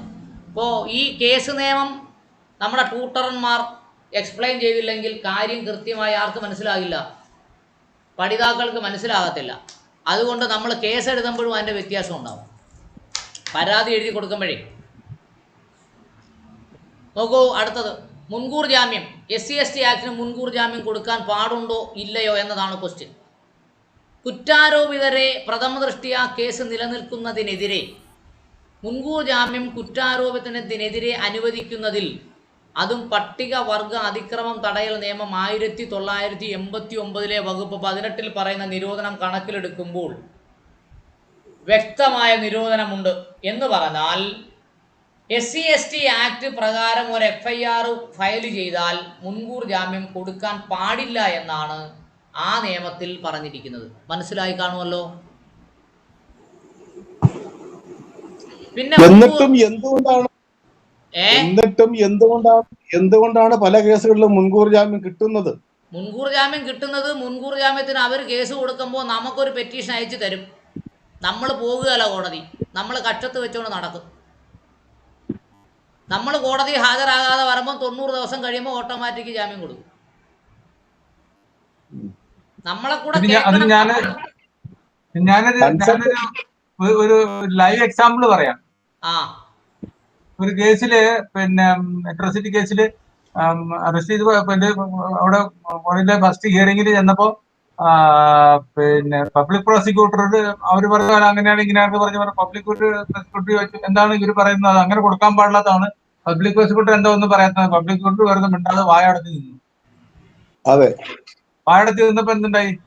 അപ്പൊ ഇവർക്ക് എതിർപ്പില്ല, സർക്കാരിനും അവർ വാദിക്ക് എതിർപ്പില്ലാത്തോണ്ട് പിന്നെ സർക്കാർ വക്കീലിനെ അല്ല നമ്മൾ വെക്കുന്നേ. നമുക്ക് മുൻകൂർ ജാമ്യത്തിന് ഞാൻ പറയണ കേൾക്കൂ. ഫസ്റ്റ് ഹിയറിംഗിന് പോകുമ്പോ ഇതാണ് നമുക്ക് പറ്റുന്നതെന്ന് പറയാം. ആദ്യം പറയണ കേൾക്കൂ. നമുക്ക് ഇപ്പം ഞാൻ പട്ടികജാതിക്കാരനല്ല. ഗോപിദാസൻ സാറിനെതിരെ ഞാൻ ഒരു കുറ്റം ചെയ്തു. ഗോപിദാസൻ സാറ് നേരെ മുൻകൂർ ജാമ്യം കൊടുത്തു. എവിടാ മുൻകൂർ ജാമ്യം കൊടുക്കുന്നേ? ഡിസ്ട്രിക്ട് ആൻഡ് സെഷൻസ് കോടതി അല്ലേ ഹൈക്കോടതി. വേറെ മുൻകൂർ ജാമ്യം കൊടുക്കാൻ പറ്റത്തില്ലല്ലോ. മുൻകൂർ ജാമ്യത്തിന് കൊടുക്കുമ്പോൾ ഒരു കോപ്പി എനിക്ക് അയച്ചു തരും, അല്ല ഗോപിനാഥ് സാറിന് അയച്ചു തരും. കാരണം ഞാനാണല്ലോ കുറ്റം ചെയ്തത്, ഞാനാണ് മുൻകൂർ ജാമ്യത്തിന് കൊടുക്കുന്നത്. ഗോപിദാസ് സാറിന് അയച്ചു തരുമ്പോൾ ഗോപിദാസൻ സാറ് പബ്ലിക് പ്രോസിക്യൂട്ടറുടെ തല്ലത് കൊണ്ട് കൊടുക്കണ്ടേ? ഗോപിദാസൻ സാറ് പ്രൈവറ്റ് ആയിട്ട് അഡ്വക്കേറ്റിനെ വെച്ചിട്ട് വാദിക്കണം. അങ്ങനെ അവിടെയാണ് ഫെയിൽ ആവുന്നതെന്ന് ഞാൻ പറഞ്ഞത്. നമ്മൾ പബ്ലിക് പ്രോസിക്യൂട്ടറെ മാത്രം ആശ്രയിക്കുമ്പോഴാണ് ഈ പ്രശ്നം. പബ്ലിക് പ്രോസിക്യൂട്ടർ നമുക്ക് ആശ്രയിക്കാൻ പറ്റത്തില്ലല്ലോ ആ സാഹചര്യത്തിൽ. പബ്ലിക് പ്രോസിക്യൂട്ടർ ആരുടെ കക്ഷിയാ? സർക്കാരിന്റെ കക്ഷിയാ. ഗോപിദാസൻ സാറിന്റെ കക്ഷിയല്ല പബ്ലിക് പ്രോസിക്യൂട്ടർ. മനസ്സിലായോ? ഗോപിദാസൻ സാറ് കോടതിയുടെ മുമ്പിൽ പ്രൈവറ്റ് പാർട്ടിയാ. അപ്പോൾ ജാമ്യത്തിന് വേണ്ടി ചെന്നേക്കുന്ന ഞാനാ. അപ്പോൾ നിങ്ങളെ കേൾക്കണം എന്നതുകൊണ്ട് നിങ്ങൾക്കൊരു കോപ്പി അയച്ചു തരും. കോപ്പി അയച്ചു തരുമ്പോൾ നിങ്ങൾ പബ്ലിക് പ്രോസിക്യൂട്ടറെ കാണാൻ പറ്റത്തില്ലല്ലോ. നിങ്ങൾ സർക്കാരിന്റെ ആളാണോ? സർക്കാരിന്റെ വക്കീലാണ് പബ്ലിക് പ്രോസിക്യൂട്ടർ. ഗോപിദാസൻ സാറിന്റെ വക്കീൽ പ്രൈവറ്റ് അറ്റോർണിയാണ്. പ്രൈവറ്റ് അറ്റോർണി നിങ്ങൾ ഹാജരാക്കിയില്ല, നിങ്ങൾ സർക്കാർ വക്കീലിന്റെ അടുത്ത് കൊണ്ട് കൊടുത്തു കാണും. സർക്കാർ വക്കീൽ മിണ്ടാതിരുന്ന് കാണും. അത് പ്രൊസീജിയർ ഇറഗുലാരിറ്റിയാ സാറേ. പ്രൊസീജിയർ ഇറഗുലാരിറ്റി, CRPC-യിലെ പ്രൊസീജിയർ ഇറഗുലാരിറ്റി. അതായത് അട്രോസിറ്റീസ് ആക്ട് പഠിക്കുന്നവർ സൈമൾട്ടേനിയസ് ആയിട്ട് CRPC കൂടെ പഠിക്കണം. അട്രോസിറ്റീസ് ആക്ട് മാത്രം പഠിച്ചാൽ ഇത് ജയിക്കത്തില്ല, CRPC കൂടെ പഠിച്ചേ പറ്റൂ. നമ്മുടെ അട്രോസിറ്റീസ് ആക്ട് പഠിപ്പിക്കുന്ന ആൾക്കാർ CRPC കൈകൊണ്ട് പോലും തുടത്തില്ല. അപ്പൊ പിന്നെ ഇതെങ്ങനെ നടക്കും? ഇത് എന്തായാലും ഒരു അറിവാണ്. അടുത്ത തവണ അങ്ങനെ ചെയ്തോളാം. ഞാൻ തമാശക്ക് പറഞ്ഞു, CRPC എന്റെ ഇരിപ്പുണ്ട്, ഞാൻ മലയാളത്തിൽ ഇപ്പൊ പറഞ്ഞുതരാം.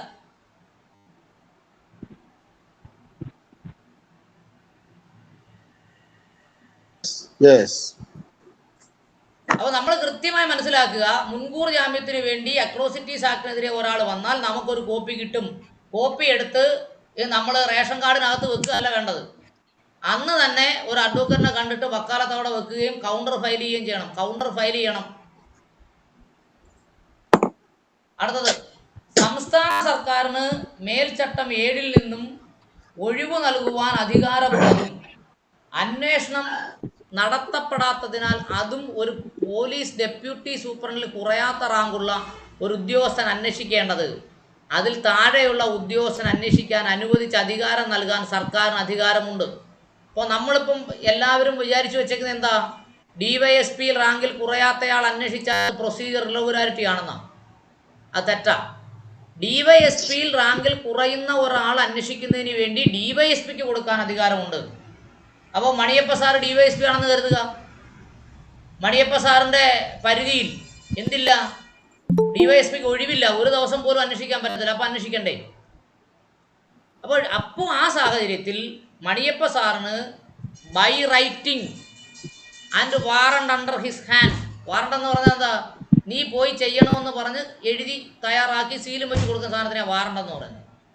Warrant under his hand direct ACI, circle inspector of പോലീസും ഡയറക്റ്റ് ചെയ്യാം. Circle inspector of police available അല്ലെങ്കിൽ ആർക്ക് ഡയറക്റ്റ് ചെയ്യാം? Sub inspector of police direct ചെയ്യാം. അങ്ങനെ ഡയറക്റ്റ് ചെയ്താൽ DYSP അന്വേഷിക്കുന്നതിന് തുല്യമാണ് എന്നാണ് അവിടെ പറഞ്ഞത്. മനസ്സിലായോ? സംസ്ഥാന സർക്കാരിന് മേൽച്ചട്ടം 7-ൽ നിന്നും ഒഴിവ് നൽകുവാനുള്ള അധികാരമുള്ളതും അന്വേഷണം നടപ്പാക്കുന്നതിൽ അതും പോലീസ് ഡെപ്യൂട്ടി സൂപ്രണ്ടിൽ കുറയാത്ത റാങ്കുള്ള ഉദ്യോഗസ്ഥൻ അന്വേഷിക്കേണ്ടത്, അതിൽ താഴെ റാങ്കുള്ള ഉദ്യോഗസ്ഥൻ അന്വേഷിക്കാൻ അനുവദിച്ച് അധികാരം നൽകാൻ സർക്കാരിന് അധികാരമുണ്ട്. ബീഹാർ സംസ്ഥാനം അനിൽകുമാറും എന്ന കേസിൽ 2017 വിധിന്യായം വന്നത്. മനസ്സിലായി കാണുമല്ലോ? നാച്ചുറലി SI ആണോ ആർക്കാണെങ്കിൽ അന്വേഷിക്കുക. കേട്ടില്ല ഇങ്ങനെ ഒരു കേട്ടില്ല. അല്ല, അപ്പൊ DYSPക്ക് പകരം സർക്കിളിനോ അല്ലെങ്കിൽ SIക്ക് അന്വേഷിക്കാമെന്നാണ് സാരം. ഇപ്പോൾ അന്വേഷിക്കാം, അത് DYSP ഡയറക്റ്റ് ചെയ്യണം, അല്ലെങ്കിൽ സർക്കാർ പ്രത്യേകം ഓർഡർ കൊടുക്കണം. ഓക്കെ. DYSPയുടെ ഡയറക്ഷനോ സർക്കാരിന്റെ സ്പെഷ്യൽ സാങ്ഷനോ ഇല്ലാതെ അന്വേഷിച്ചാൽ അത് നമുക്ക് എതിർക്കാം.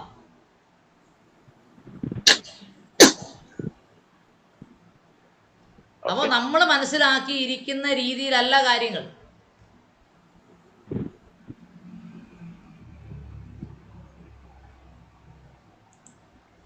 അടുത്തത്, ക്രിമിനൽ നടപടി 1973 465 പോലീസ് ഡെപ്യൂട്ടി സൂപ്രണ്ട് റാങ്കിൽ താഴെയുള്ളൊരു പോലീസ് ഓഫീസർ അന്വേഷണം നടത്തുകയും അത് നോട്ടീസ് നൽകിയ ശേഷം ദുർബലപ്പെടുത്തുന്നുമല്ല എന്ന് പറഞ്ഞാൽ CRPC പറയുന്നുണ്ട്, അധികാരമില്ലാത്ത ഒരു ഓഫീസർ അന്വേഷിച്ചാൽ അത് റദ്ദായി പോകുന്നു. അതുകൊണ്ടാണ് അവിടെ പറഞ്ഞത് DYSP CIക്കോ SIക്കോ നോട്ടീസ് നൽകിയിട്ടാണ് DYSPയുടെ അധികാരം കൊടുത്തതിന് ശേഷമാണ് അന്വേഷിക്കുന്നതെങ്കിൽ, ഉത്തമ ബോധ്യത്തിൽ DYSP under his hand warrant കൊടുത്തതിന് ശേഷമാണ് അന്വേഷണമെങ്കിൽ എന്ത് ചെയ്യത്തില്ല, FIR റദ്ദായി പോകില്ല.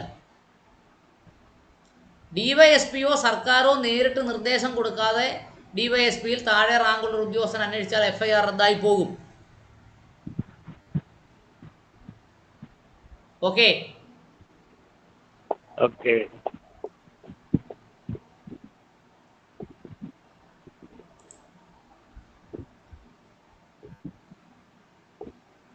ഇതിൽ വെർബൽ ഇൻസ്ട്രക്ഷൻ പറ്റില്ലല്ലോ. റൈറ്റിംഗ് ഇല്ല. It should be writing. DYSPയുടെ instruction should be in writing. ആ, വെർബൽ ആയിട്ട് പറ്റില്ലല്ലോ. അയാള് വെർബൽ പറ്റില്ല. വെർബലായിട്ട് ഒരു പക്ഷേ കൊടുത്താലും ശരി തന്നെ അയാൾ പ്രയർ ഡേറ്റ് വെച്ച് ഒപ്പിട്ടങ്ങ് കൊടുക്കും, റദ്ദായി പോകാതിരിക്കാൻ വേണ്ടിയേ. ഓക്കെ. ഇപ്പം ഞാനിപ്പോ മണിയപ്പ സാറ് DYSP-യാ, വിനയൻ സാറ് CI ആണെന്ന് കരുതിക്കോ. മണിയപ്പ സാർ വിളിച്ചു പറയുക വീട്ടിൽ നിന്ന് അത് അന്വേഷിക്കണമെന്ന് പറയുന്നു. വാറണ്ടൊന്നും കിട്ടിയിട്ടില്ല. പോയി അന്വേഷിച്ചിട്ട് വരുമ്പോൾ 2 ദിവസം മുമ്പേ വെച്ചൊരു വാറണ്ട് അങ്ങ് തരും. ഓക്കെ.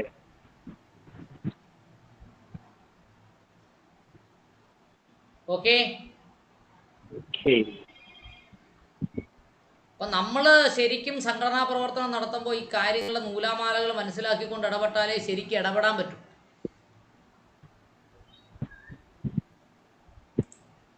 അടുത്തത്, നിയമത്തിന് കീഴിലുള്ള ഒരു മജിസ്ട്രേറ്റ് കൈകാര്യം ചെയ്യുന്നതിനായി സെഷൻ കോടതിയിലേക്കാണ് സമർപ്പിക്കേണ്ടത്, പ്രത്യേക കോടതിയിലേക്കല്ല. സെഷൻ ജഡ്ജി കൽപ്പറ്റയിൽ നിന്നുള്ള അറിയിപ്പിൻ്റെ അടിസ്ഥാനത്തിൽ സ്വയം സ്വീകരിച്ച നടപടി അടിസ്ഥാനത്തിൽ ഷാജഹാനും മറ്റും എതിർ എന്ന വേഴ്സസ് അങ്ങനെ ഇവിടെ ഇത് മജിസ്ട്രേറ്റ് കോടതിയിൽ നിലനിൽക്കുന്ന കേസ് 2015 ഭേദഗതി വരുമ്പോൾ എന്ത് ചെയ്യണം എന്നതാണ് ക്വസ്റ്റ്യൻ. 2015 അട്രോസിറ്റീസ് ആക്ടിൽ ഭേദഗതി വരുമ്പോൾ മജിസ്ട്രേറ്റ് കോടതികളിൽ കേസുണ്ട്. ആ കേസ് നേരിട്ട് സ്പെഷ്യൽ കോടതിയിൽ അയച്ചു കൊടുക്കാൻ പറ്റുമോ, അതോ ഡിസ്ട്രിക്ട് ആൻഡ് സെഷൻസ് കോടതിയിൽ അയച്ചു കൊടുക്കാൻ പറ്റുമോ എന്ന ചോദ്യത്തിന് മറുപടി അത് നേരിട്ട് സ്പെഷ്യൽ കോടതിയിൽ അയച്ചു കൊടുക്കാൻ പാടില്ല. എവിടെ അയച്ചു കൊടുക്കണം? ഡിസ്ട്രിക്ട് ആൻഡ് സെഷൻസ് കോടതിയിൽ അയച്ചു കൊടുക്കണം. ഡിസ്ട്രിക്ട് ആൻഡ് സെഷൻസ് കോടതിയാണ് എവിടെ അയച്ചു കൊടുക്കേണ്ടത്? സ്പെഷ്യൽ കോടതിയിൽ അയച്ചു കൊടുക്കേണ്ടത്. ഓക്കെ.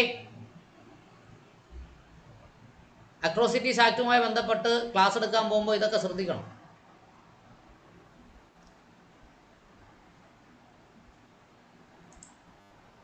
അടുത്തത്, നിയമത്തിലെ വകുപ്പ് 315 പ്രകാരമുള്ള ഒരു കുറ്റം നടത്തുന്നതിന് എതിരായി ഒരു കേസ് എടുക്കണമെങ്കിൽ പരാതിയിൽ ഒരു പട്ടികവർഗ അംഗത്തിനെതിരെ അയാളുടെ ഭൂമിയിൽ നിന്നോ വീട്ടുപരിസരത്തിൽ നിന്നോ അയാളുടെ ഭൂമിയിലുള്ള അവകാശത്തിൽ നിന്നോ വീട്ടുപരിസരത്തിൽ നിന്നോ അല്ലെങ്കിൽ വെള്ളമെടുക്കുന്നതിൽ നിന്നോ മുഴുവനും ഒഴിവാക്കപ്പെട്ടതായ ഒരു കുറ്റം ഉൾപ്പെട്ടതായിരിക്കണം. KK Thomas versus state of Kerala. അവിടെ എന്താ നമ്മൾ പറഞ്ഞേ? 315. 315 എന്ന് പറഞ്ഞാൽ എന്താ?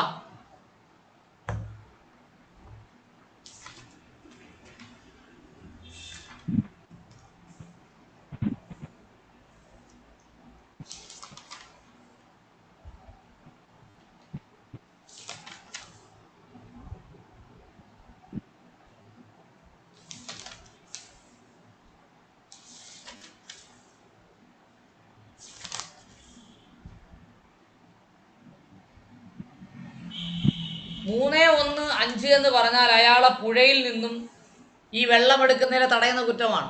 ഏതെന്നാ? പട്ടികവർഗ അംഗത്തിനെ ഭൂമിയിൽ നിന്ന് ഒഴിവാക്കുന്നത്, വീട്ടുപരിസരത്തിൽ നിന്ന് ഒഴിവാക്കുന്നത്, അയാളുടെ ഭൂമിയുള്ള അവകാശത്തിൽ നിന്ന് ഒഴിവാക്കുന്നത്, അതുപോലെ ഏതെങ്കിലും പുഴയിൽ നിന്നോ കുളത്തിൽ നിന്നോ ഒക്കെ വെള്ളമെടുക്കുന്നതിനെ തടയുന്നതാണ് 315 പ്രകാരമുള്ള കുറ്റം. മനസ്സിലായോ?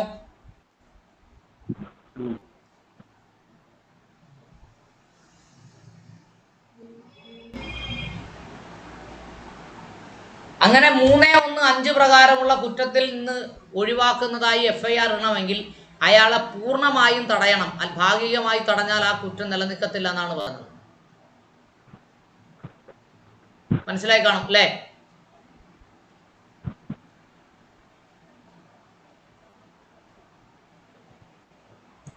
മനസ്സിലായോ?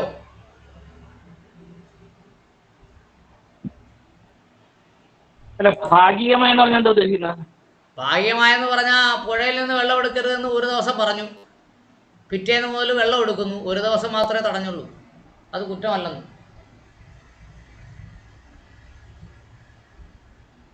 ഒരു ദിവസം തടഞ്ഞാൽ കുറ്റമല്ല. അതാണ് പൂർണ്ണമായും തടയണമെന്നല്ലേ പറഞ്ഞേ. പൂർണ്ണമായും തടയുക എന്ന് പറഞ്ഞാൽ എന്താ? ഒരിക്കലും പാടില്ല. പെർമനന്റ് ആയി വിലക്കൊണ്ട് എന്നങ്ങനല്ലേ അർത്ഥം ഇംഗ്ലീഷിൽ. ടെമ്പററി വിലക്കൊണ്ട് എങ്കിൽ അത് കുറ്റമല്ലെന്ന്.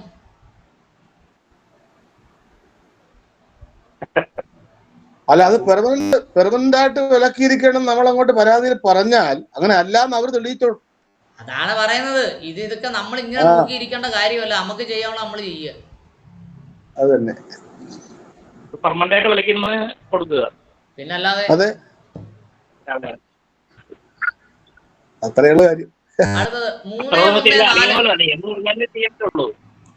നിയമം അറിയാത്തവര് ഇന്ന ദിവസം ആദ്യ ദിവസം പെർമിറ്റ് ചെയ്ത് പിന്നത്തെ ദിവസം പെർമിറ്റ് ചെയ്യില്ലെന്ന് പറഞ്ഞ് കൊടുക്കും.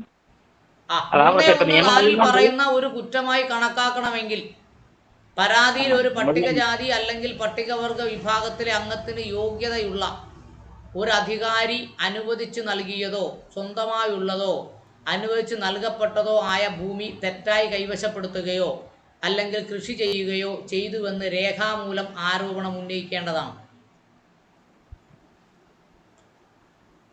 എന്തോ മനസ്സിലായി? 3, 1, 4 പ്രകാരം കുറ്റം ചെയ്യണമെങ്കിൽ പട്ടികജാതിക്കാരുടെ പട്ടികവർഗക്കാരുടെ ഭൂമിയിൽ അല്ലെങ്കിൽ സ്വന്തമായുള്ള ഭൂമിയിൽ മറ്റൊരാള് കൃഷി ചെയ്തെന്നോ കൈവശപ്പെടുത്തിയെന്നോ രേഖാമൂലം പരാതി കൊടുക്കണം. നമ്മുടെ ആൾക്കാർ എന്തോ ചെയ്യും? ഇതൊന്നും പരാതി കൊടുക്കാൻ പോവുകയല്ല, കുറച്ച് പട്ടികജാതി നേതാക്കളെയും വിളിച്ചുകൊണ്ട് അവിടെ പോയി സമരം ചെയ്യും. സമരം ചെയ്യുമ്പോൾ എന്ത് ചെയ്യും? പോലീസുകാർ നമുക്കെതിരെ കേസെടുക്കും. വാദി എന്തായി? പ്രതിയായി. അവസാനം നമ്മൾ കേസിൽ നൂറുന്നതിന് വേണ്ടി മറ്റേ കേസ് പിൻവലിക്കും.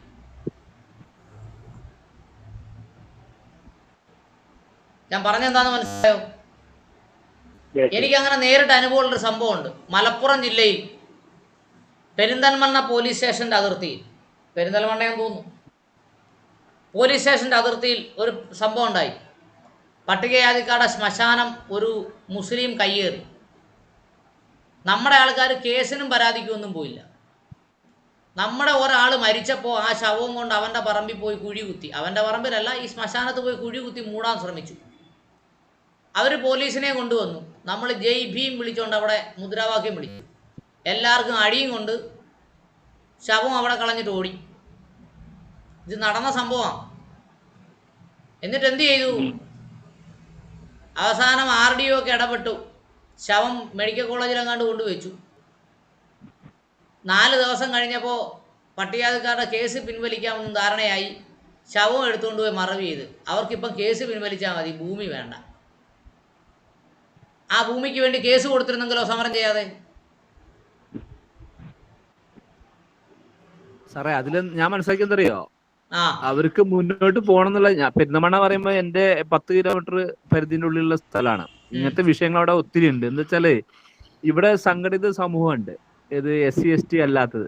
അവർക്ക് അവിടെ ജീവിക്കണം എന്നുണ്ടെങ്കിൽ ഈ അവർ മറ്റുള്ള കാര്യങ്ങൾ എന്താ പറയാ വല്ലാതെ എതിർപ്പില്ലാത്ത രീതിയിൽ ആയാലേ മുന്നോട്ട് പോകാൻ പറ്റുള്ളൂ. അല്ലെങ്കിൽ അവിടുന്ന് കുറ്റിമറിച്ച് പോകേണ്ടെന്നുള്ളൊരു പേടിയുള്ളതുകൊണ്ടാണ് അങ്ങനെ ചെയ്തതെന്ന് ഞാൻ അങ്ങനൊന്നുമല്ല. അവർ കൃത്യമായി അവരുടെ ഭൂമി കയ്യേറി എന്ന് പറഞ്ഞുകൊണ്ട് സിവിലായും ക്രിമിനലായും ഓരോ കേസ് കൊടുത്തിരുന്നെങ്കിൽ മറ്റവൻ പെട്ടേനെ, ആധാരം റദ്ദ് ചെയ്ത് പോയനായിരുന്നു. അതിന് സാറേ ഈ സത്യസന്ധമായ കാര്യങ്ങൾ പറഞ്ഞു കൊടുക്കാനോ ഞാൻ അറിയാനോ പറഞ്ഞു ആദ്യം കൊടുക്കുന്നേ, ആളില്ലാത്ത. ഈ സമരം ഉണ്ടാകുന്നതിന് തൊട്ട് മുമ്പേ ഒരാഴ്ചക്ക് മുമ്പേ എന്നെ കുറച്ച് പേര് വിളിച്ചായിരുന്നു ഈ വിഷയവുമായി ബന്ധപ്പെട്ട്. അത് ശരി. ഞാൻ പറഞ്ഞ ആദ്യം നിങ്ങൾ ക്രിമിനൽ കേസ് ഒരെണ്ണം കൊടുക്ക്, എന്നിട്ട് അവരുടെ കയ്യിൽ കൈവശാവകാശ രേഖയുണ്ട്. രാമേന്ദ്ര, ഞാൻ പറയുന്നത് കേൾക്ക്. അവരുടെ കൈവശ രേഖയുണ്ട്. ആ കൈവശ രേഖയും വെച്ചിട്ട് ഒരു OS കൊടുക്ക്, ആധാരം റദ്ദ് ചെയ്യാനെന്ന് പറഞ്ഞു. അപ്പോൾ വേറെ കുറച്ച് നേതാക്കൾ പറയുന്നത് കേട്ടുകൊണ്ട് അവർ സമരത്തിന് പോയി. അടിയും കൊണ്ട് 3-4 ദിവസം 3-4 ദിവസം അങ്ങോട്ട് ജയിലിലും കിടന്ന് ക്രിമിനൽ കേസുമായി. ഇപ്പം കേസ് ഒത്തുതീർപ്പാക്കായി അവർ അവരുടെ കാല് പിടിച്ചോണ്ടിരിക്കുക. ഈ കൗണ്ടർ കേസ് വരുമ്പോഴുള്ള പ്രശ്നം സാറേ അത് അങ്ങനെ തന്നെയാണ്, അതാണ് സത്യം. ഇത് കാര്യം പറഞ്ഞു കൊടുത്തവരൊക്കെ മനസ്സിലാവാത്തതിനെന്തി? പേടിയാണ്, ഈ അമിതമായ പേടി. സമരം ചെയ്യാൻ പോയപ്പോ പേടിയില്ലായിരുന്നു. അപ്പൊ അതിന് വേറെ നേതാക്കന്മാരെ നിർദ്ദേശങ്ങൾ ഉണ്ടാവും. അപ്പൊ അതാ പറഞ്ഞേ മന്ദബുദ്ധികളായ കുറച്ചു പേര് നിർദ്ദേശിച്ചു. അതാണ് സത്യം. അടിയും മേടിച്ചു. എപ്പോഴും സാറേ ഒരു വിഷയം ഉണ്ടാകുമ്പോ പിന്നെ മുതലെടുപ്പിന് വേണ്ടിയുള്ള ഒരു ശ്രമം നടക്കും. അപ്പൊ സത്യത്തിൽ മുതലെടുപ്പാണോ സത്യസന്ധമാണോ എന്നുള്ളത് മനസ്സിലാക്കാൻ കഴിവില്ലാത്തൊരു സമൂഹം അവിടെ വരും. അപ്പൊ അതിൽ തന്നെ പിന്നെ 2 വിഭാഗമായി തിരിയുമ്പോ കൂടുതൽ മെജോറിറ്റി ആണ് നോക്കുക. അപ്പൊ ഭൂമിയും കിട്ടിയില്ല, കേസുമായില്ലേ? അതെ, അത് ആ രീതിയിലുള്ള ഒരു ഉപദേശം അവർക്ക് കിട്ടുകൊണ്ടാണ്. ഇത് കേസ് എങ്ങനെ പരാജയപ്പെടുത്താനുള്ള തന്ത്രപരമായിട്ട് അറിയുന്ന ആളുകൾ അവിടെ ഉള്ളതുകൊണ്ട് അങ്ങനെ ചെയ്തു. അവർക്ക് സ്വന്തം നിലക്ക് നല്ല രീതിയിൽ മുന്നോട്ട് പോകാനുള്ള അറിവുമില്ല. അതാണ് കാര്യം സാറേ. ശരി നോക്കൂ,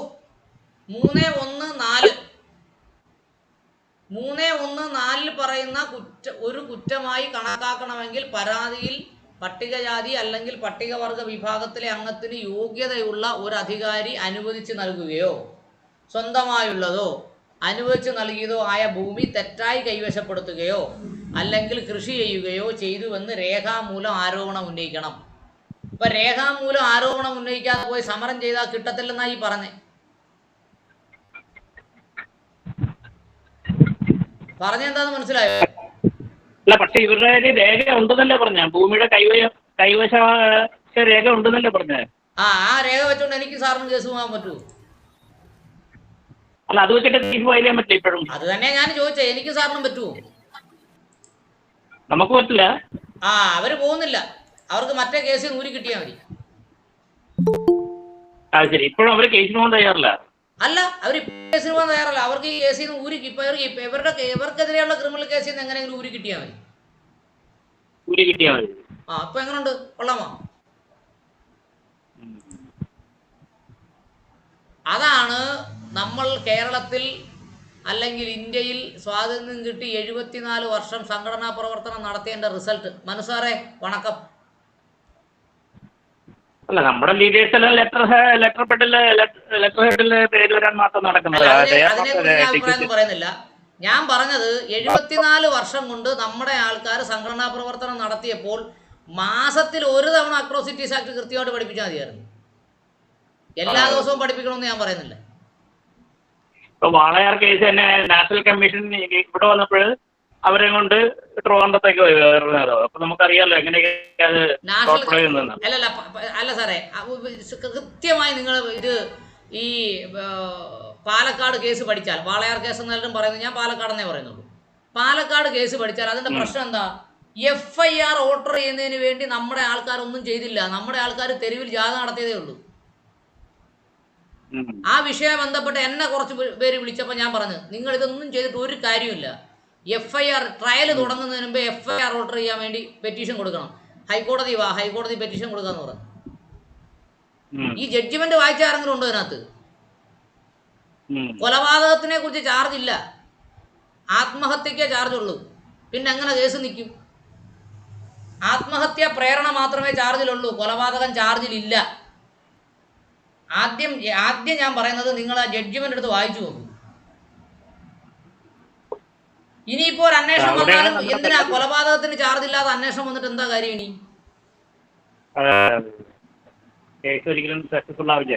ആത്മഹത്യ പ്രേരണയ്ക്ക് മാത്രമേ കേസുള്ളൂ, കൊലപാതകത്തിന് കേസില്ല. നിങ്ങൾ കൃത്യമായി മനസ്സിലാക്കേണ്ട കാര്യം അതാണ്. മാത്രമല്ല, ചാർജ് ഓൾട്ടർ ചെയ്യണമെങ്കിൽ ഞാനും നിങ്ങളും അടങ്ങുന്ന ഒരു പൊതുസമൂഹത്തിലെ ഒരു SC/ST നേതാവിന് പറ്റത്തില്ല. അതിൻ്റെ അച്ഛനോ അമ്മയോ ഒപ്പിടണം. ഞാൻ നിങ്ങളോ കൊണ്ട് ഒരു വക്കാലത്ത് ഒപ്പിട്ട് കോടതി കൊടുക്കുവാണെങ്കിൽ കോടതി ആദ്യം ചോദിക്കുന്ന ചോദ്യം എന്താണെന്ന് അറിയാമോ? വാദമെല്ലാം കേട്ടിട്ട് what is your local standing എന്ന് ചോദിക്കും. ഈ കേസിൽ കക്ഷിയാവാനുള്ള നിങ്ങളുടെ അവകാശം എന്താണെന്ന് ചോദിക്കും. തീർന്നില്ലേ? തീർന്നോ? അതാണ് what is your local standing എന്നൊരു ക്വസ്റ്റ്യൻ ചോദിക്കുന്നതോടുകൂടി നമ്മുടെ കേസ് തീർന്നു. അടുത്തത്, ക്രിമിനൽ കേസുകളിൽ സാധാരണയായി കുറ്റക്കാരനല്ലെന്ന് കണ്ട് വെറുതെ വിടൽ തീർപ്പാക്കുമ്പോൾ അത് വ്യാജമാണെന്നോ ശല്യം ചെയ്യിക്കാനുള്ളെന്നോ വിവരങ്ങൾ അല്ലെങ്കിൽ കേസ് കൊടുക്കലോ തന്നെ നിഗമനത്തിൽ എടുക്കാവുന്നതല്ല. ക്രിമിനൽ കേസുകളിൽ സാധാരണയായി കുറ്റക്കാരനല്ലെന്ന് വെറുതെ വിടൽ എന്ന് പറഞ്ഞാൽ, അട്രോസിറ്റീസ് ആക്ട് പ്രകാരം ഒരാൾ കേസ് കൊടുത്തു, ആ കേസ് തള്ളിപ്പോയാൽ പട്ടികജാതിക്കാരനെതിരെ കേസ് കൊടുക്കാൻ വകുപ്പില്ലെന്നാണ് അവിടെ പറഞ്ഞേക്കുന്നത്. ക്രിമിനൽ കേസുകളിൽ സാധാരണയായി കുറ്റക്കാരനല്ലെന്ന് കണ്ട് വെറുതെ വിടൽ തീർപ്പാകുമ്പോൾ അത് വ്യാജമാണെന്നോ ശല്യം ചെയ്യുന്നതിനുള്ള വിവരങ്ങളോ അല്ലെങ്കിൽ കേസ് കൊടുക്കലോ ആണെന്ന നിഗമനത്തിൽ എടുക്കാവുന്നതല്ല. KK തോമസും മറ്റും വേഴ്സസ് കേരള 2015 വിധിന്യായമാണ് കേരള ഹൈക്കോടതിയുടെ. മനസ്സിലായോ? SC/ST കാരൻ ഒരു കേസ് കൊടുത്തു, അത് ക്രിമിനൽ കേസാണല്ലോ. ആ ക്രിമിനൽ കേസ് തള്ളിപ്പോയി, വെറുതെ വിട്ടു. വെറുതെ വിട്ടാൽ പട്ടികജാതിക്കാരനെതിരെ മാലീഷ്യസ് പ്രോസിക്യൂഷൻ എന്ന് പറഞ്ഞ കേസ് കൊടുക്കാൻ പറ്റില്ലെന്ന്. കൊടുക്കാൻ പറ്റില്ല, വീണ്ടും പട്ടികജാതിക്കാരനെ വീണ്ടും കേസ് കൊടുക്കാൻ പറ്റില്ല. പട്ടികജാതിക്കാരനെതിരെ കേസ് കൊടുക്കാൻ പറ്റത്തില്ലെന്ന്, മാലീഷ്യസ് പ്രോസിക്യൂഷൻ. അത് ഓക്കെ ഓക്കെ. അപ്പീൽ പോകാൻ പറ്റത്തില്ലെന്നല്ല പറഞ്ഞത്. എതിരെ കേസ് കൊടുക്കാൻ പറ്റില്ല. Right right right. ഓക്കെ. അല്ല മാലീഷ്യസ് പ്രോസിക്യൂഷൻ കൊടുക്കാൻ പറ്റില്ലെന്ന്. സാറേ ഓക്കെ. SC/ST ആക്ട് അല്ലെങ്കിൽ പോലുമാണ് ഈ പറയുന്നത്. ആ SC/ST ആക്ട് പ്രകാരം പട്ടികജാതിക്കാരൻ ഒരു കേസ് കൊടുത്താൽ ആ കേസ് തള്ളിപ്പോയാൽ, ഡിസ്മിസ് ആയി പോയാൽ, പട്ടികജാതിക്കാരനെതിരെ മാലീഷ്യസ് പ്രോസിക്യൂഷൻ എന്ന് പറഞ്ഞ കേസ് നിൽക്കത്തില്ല. അല്ല SC/ST ആക്ട് അല്ല വേറൊരു ആക്ട് ആണെന്ന് വിചാരിക്കുക, അങ്ങനെ നിലനിൽക്കുക. SC/ST ആക്ട് അല്ലാതെ വേറൊരു ആക്ട് പ്രകാരമാണ് IPC പ്രകാരം കേസ് കൊടുത്താൽ മാലീഷ്യസ് പ്രോസിക്യൂഷൻ നിൽക്കും. അതാണ് അത്. ഇപ്പൊ ക്ലിയർ ആയി. IPC പ്രകാരം നിൽക്കും, മാലീഷ്യസ് പ്രോസിക്യൂഷൻ നിൽക്കും. യെസ്. അതായത് നമുക്കെതിരെ IPC പ്രകാരം ഒരു കേസ് കൊടുത്തു, ആ കേസ് തള്ളിപ്പോയാൽ നമുക്ക് മാലീഷ്യസ് പ്രോസിക്യൂഷൻ ഫയൽ ചെയ്യാവുന്നതാണ്. CRPC-യിൽ അതിന് വകുപ്പുണ്ട്. ഓക്കെ. അടുത്തത് മുൻകൂർ ജാമ്യം. മുൻകൂർ ജാമ്യമല്ലല്ലോ. ഈ നിയമത്തിന്റെ വകുപ്പിൻ കീഴിൽ ഒരു പ്രവൃത്തി ഒരു സ്വകാര്യ സ്ഥലത്ത് സംഭവിച്ചതായി ആരോപിക്കപ്പെട്ടാൽ പോലും അത് പൊതുക്കാഴ്ചപ്പാടിലാണെങ്കിൽ വകുപ്പ് 3(1)(x) പ്രകാരമുള്ള കുറ്റമായി കണക്കാക്കാം. നമ്മൾ എന്തുവാ പറഞ്ഞത്? ഈ വകുപ്പിന്റെ കീഴിൽ ഒരു പ്രവൃത്തി സ്വകാര്യ സ്ഥലത്താണ് സംഭവിച്ചതെങ്കിൽ, അത് കൃത്യം മനസ്സിലാക്കണം കേട്ടോ. ഒരാളുടെ സ്വകാര്യ വസ്തുവിൽ വെച്ചാണ് സംഭവിച്ചതെങ്കിൽ അത് പൊതു കാഴ്ചപ്പാടാണെങ്കിൽ അത് എന്തായി? പൊതുസ്ഥലമായി പരിഗണിക്കാവുന്നതാണ്.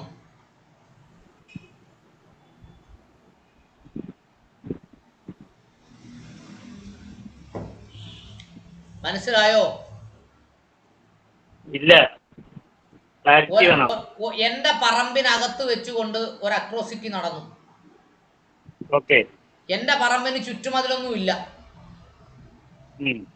എവിടെ നിന്ന് നോക്കിയാലും കാണാം. എന്റെ പറമ്പ് സ്വകാര്യ വ്യക്തിയുടെ സ്ഥലമല്ലേ? അതെ. അത് പൊതുസ്ഥലമായി പരിഗണിക്കാമെന്ന്.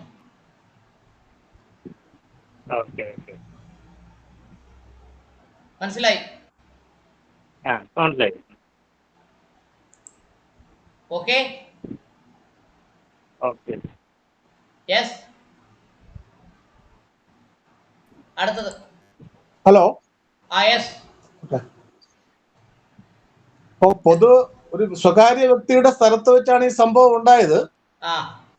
നമ്മൾ പരാതി എഴുതുമ്പോ പറയുന്നത് തൊട്ടടുത്ത് സ്വകാര്യ വ്യക്തിയുടെ ആണെങ്കിൽ പോലും ഒരു ഈസ്പെൻഡൽ റൈറ്റ് ഉള്ള വഴിയുണ്ട്, ആ വഴിയിൽ വെച്ചാണ് നടന്നത്. വഴി പൊതുസ്ഥലമാണല്ലോ. അതെ. പബ്ലിക് വഴിയാണെങ്കിൽ അത് പൊതുസ്ഥലമാണ്. ഈസ്മെന്റ് റൈറ്റ് പ്രകാരം ഒന്നിലധികം കുടുംബക്കാർ നടക്കുകയാണെങ്കിൽ പൊതുസ്ഥലമായല്ലോ.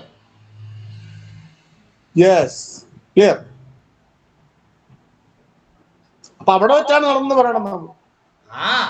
എഴുതുമ്പോ ഒരു വാക്ക് മാറ്റി എഴുതിയാ പോരെ. അത്രേ ഉള്ളൂ. മണിയപ്പ സാറേ, എന്റെ പറമ്പ് കഴിഞ്ഞ് 1 മീറ്റർ അപ്പുറത്ത് വഴിയാണെങ്കിൽ ആ 1 മീറ്റർ ഒന്ന് മാറ്റി എഴുതിയാ പോരെ. മതി.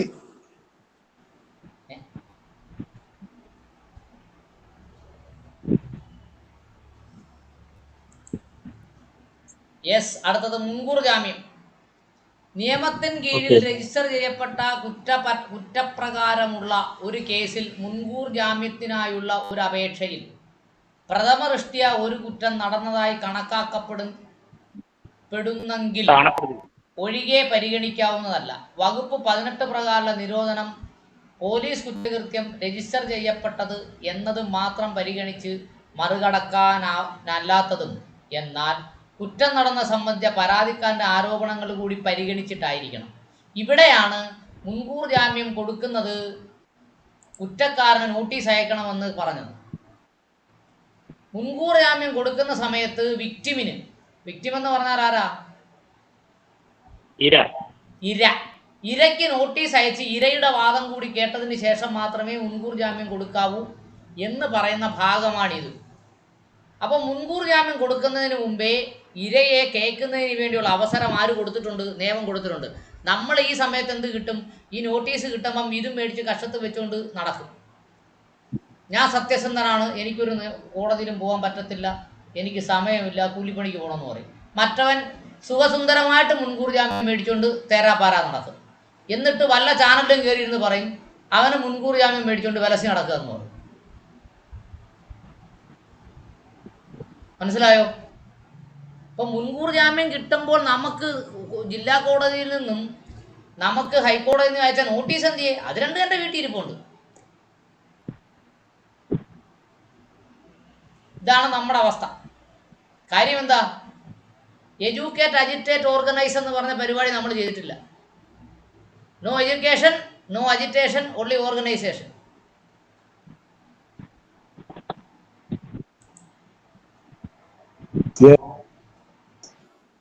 അടുത്തത് 325 പ്രകാരം ഒരു കുറ്റം വെറുതെ ഉണ്ടാക്കാവുന്നതല്ലാത്തതും പട്ടികജാതി വർഗത്തിൻ്റെ ഒരംഗം ഇരയാക്കപ്പെടുന്ന കാരണം കൊണ്ടാണ് ഉണ്ടാകുന്നതും ഒരു വ്യക്തിക്കെതിരെ ഉണ്ടാകുന്ന കുറ്റത്തിന് തെളിവുകൾ കുറ്റം ചെയ്യുന്നതിന് ശരിവയ്ക്കാൻ ഉണ്ടായിരിക്കുന്നതും അതും ആ വ്യക്തി പട്ടികജാതി വർഗ വിഭാഗത്തിലെ അംഗമായിരിക്കുന്നതിനുമാണ്.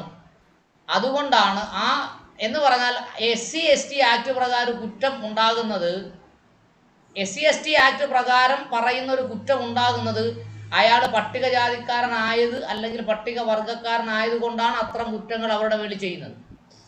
നോക്കൂ, കേരളത്തിൽ തന്നെ അമ്പലത്തിൽ ഇപ്പം തടഞ്ഞുകൊണ്ടിരിക്കുകയാണ്. പട്ടികജാതിക്കാരനെ പട്ടികവർഗക്കാരനെ ഇപ്പം അമ്പലത്തിൽ കയറ്റുന്നില്ല പലയിടത്തും. ഈ അടുത്ത സമയത്ത് കോഴിക്കോടൊരു സംഭവം ഉണ്ടായി. പട്ടികജാതിക്കാരനെ പട്ടികവർഗക്കാരനെ അമ്പലത്തിൽ വെച്ചൊരു കല്യാണം ഫിക്സ് ചെയ്തിരുന്നു, പൈസ അടച്ചു. പക്ഷേ കല്യാണ ദിവസം കൂടി വന്നപ്പോൾ അവർ കയറ്റിയില്ല, പൈസ അവർ മേടിച്ചു. അപ്പോൾ അത്തരം കുറ്റങ്ങൾ ഇത് പട്ടികജാതിക്കാരനാണ് എന്ന കാരണം കൊണ്ടാണ് നടക്കുന്നത്. അതുകൊണ്ട് SC/ST ആക്ടിന്റെ പരിധിയിൽ വരുത്തണമെന്നാണ് കോടതി പറഞ്ഞിട്ടുള്ളത്.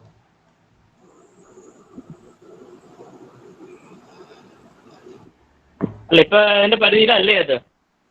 അല്ല, അത് ആ വാദം എന്താ വരുന്നേ? ഇത് IPC ഒഫൻസ് ആണ്, അട്രോസിറ്റീസ് ഒഫൻസ് അല്ല എന്ന വാദം വരും. അതുകൊണ്ടാണ് കോടതി അങ്ങനെ പറയുന്നത്. എതിർഭാഗം അങ്ങനെ വാദിക്കുമല്ലോ. IPC ഒഫൻസ് എന്ന് പറഞ്ഞാൽ ശിക്ഷ കുറയും, അട്രോസിറ്റീസ് ആകുമ്പോൾ ശിക്ഷ കൂടും. മുൻകൂർ ജാമ്യം കിട്ടത്തില്ലെന്നല്ല, മുൻകൂർ ജാമ്യത്തിന് വേണ്ടി ആരെ കേൾക്കണം? എതിർകക്ഷിയെ കേൾക്കണം. ഓക്കെ, അടുത്തത് നിയമത്തിലെ ഒരു മിനിറ്റ് IPC നമുക്ക് ഇത് ഇപ്പോഴും മൂവ് ചെയ്യാം അല്ലേ? ഈ അട്രോസിറ്റീസ് ആക്ട് കൊടുക്കുന്ന അതേ സമയം തന്നെ IPC ഒഫൻസും കൂടെ ചേർത്താണല്ലോ കുറ്റപത്രം തയ്യാറാക്കുന്നത്.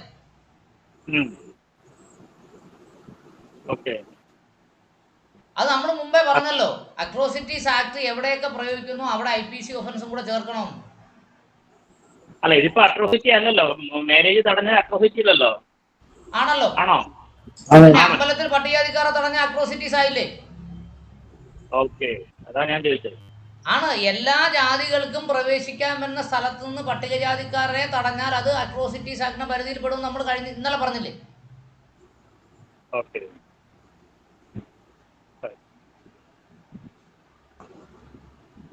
അപ്പോ 8:25 ക്ലാസ് തുടങ്ങണോ ചർച്ചയ്ക്ക് വിടണോ? ഇന്ന് നമ്മൾ ഡിസ്കസ് ചെയ്ത എല്ലാം കൂടി ചർച്ചയ്ക്ക് വിടുകയാണെങ്കിൽ നമുക്കൊരു അരമണിക്കൂർ കൊണ്ട് അല്ലെങ്കിൽ ഒരു 9:15 കൊണ്ട് നിർത്താം. ചർച്ചയ്ക്ക് വിടും സാറേ, ചർച്ച നടക്കട്ടെ, ഏറ്റവും നല്ലത്. ചർച്ച നന്നാലേ പഠിക്കുള്ളൂ, മനസ്സിലാവുള്ളൂ. അത്രേ ഉള്ളൂ. അപ്പോൾ ഇന്ന് നമ്മൾ ഇത്രയും ഡിസ്കസ് ചെയ്ത എല്ലാം കൂടെ ഒരുമിച്ച് ചർച്ചയ്ക്ക് വിടുകയാണ്. താല്പര്യമുള്ള നടേശൻ സാറ് മുതൽ എല്ലാവർക്കും പങ്കെടുക്കാം. ആകെ 7 പേരേ ഉള്ളൂ, ഞാനടക്കം 8 പേരേ ഉള്ളൂ. നടേശൻ സാറ് തുടങ്ങട്ടെ ചർച്ച. ഇന്ന് നമ്മൾ ചർച്ച ചെയ്തെല്ലാം പറയണം കേട്ടോ.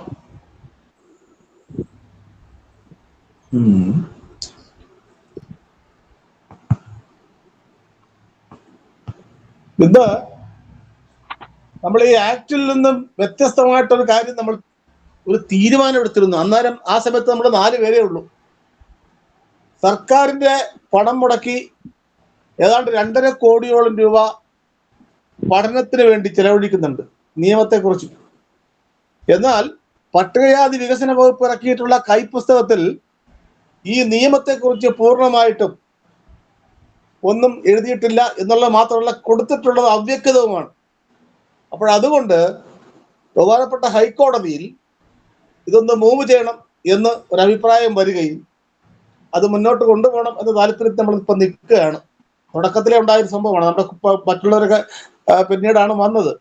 അത് നമുക്കൊരു കാര്യമാണ്. പിന്നെ നമ്മളിപ്പോൾ ഈ ചർച്ച ചെയ്ത് വന്ന വിഷയങ്ങളിൽ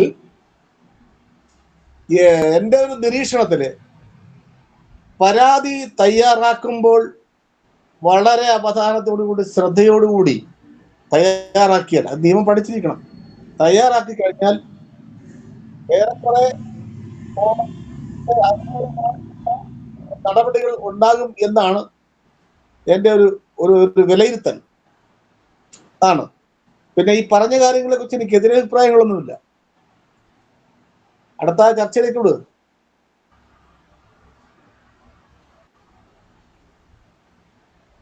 കഴിഞ്ഞോ? തൽക്കാലം കഴിഞ്ഞു. തൽക്കാലത്തേക്ക് വെച്ചോ, മറ്റേതോ പിന്നെ വരാം.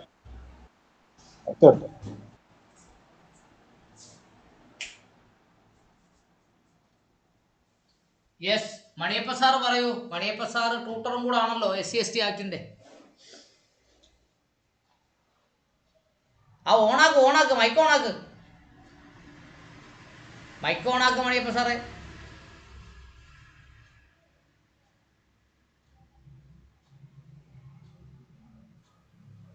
സാർ ഓണാക്കി കൊടുക്കും, പുള്ളി മനസ്സിലാക്കിയിട്ടില്ല. മണിയപ്പ സാറേ ഓണാക്കൂ. എനിക്ക് ഓണാക്കാൻ പറ്റത്തില്ല, എനിക്ക് ഓഫാക്കാനേ പറ്റൂ. ശരി. മോനോ എങ്ങാണോ ഉണ്ടേ വിളി, ഓണാക്കി തരാൻ പറ.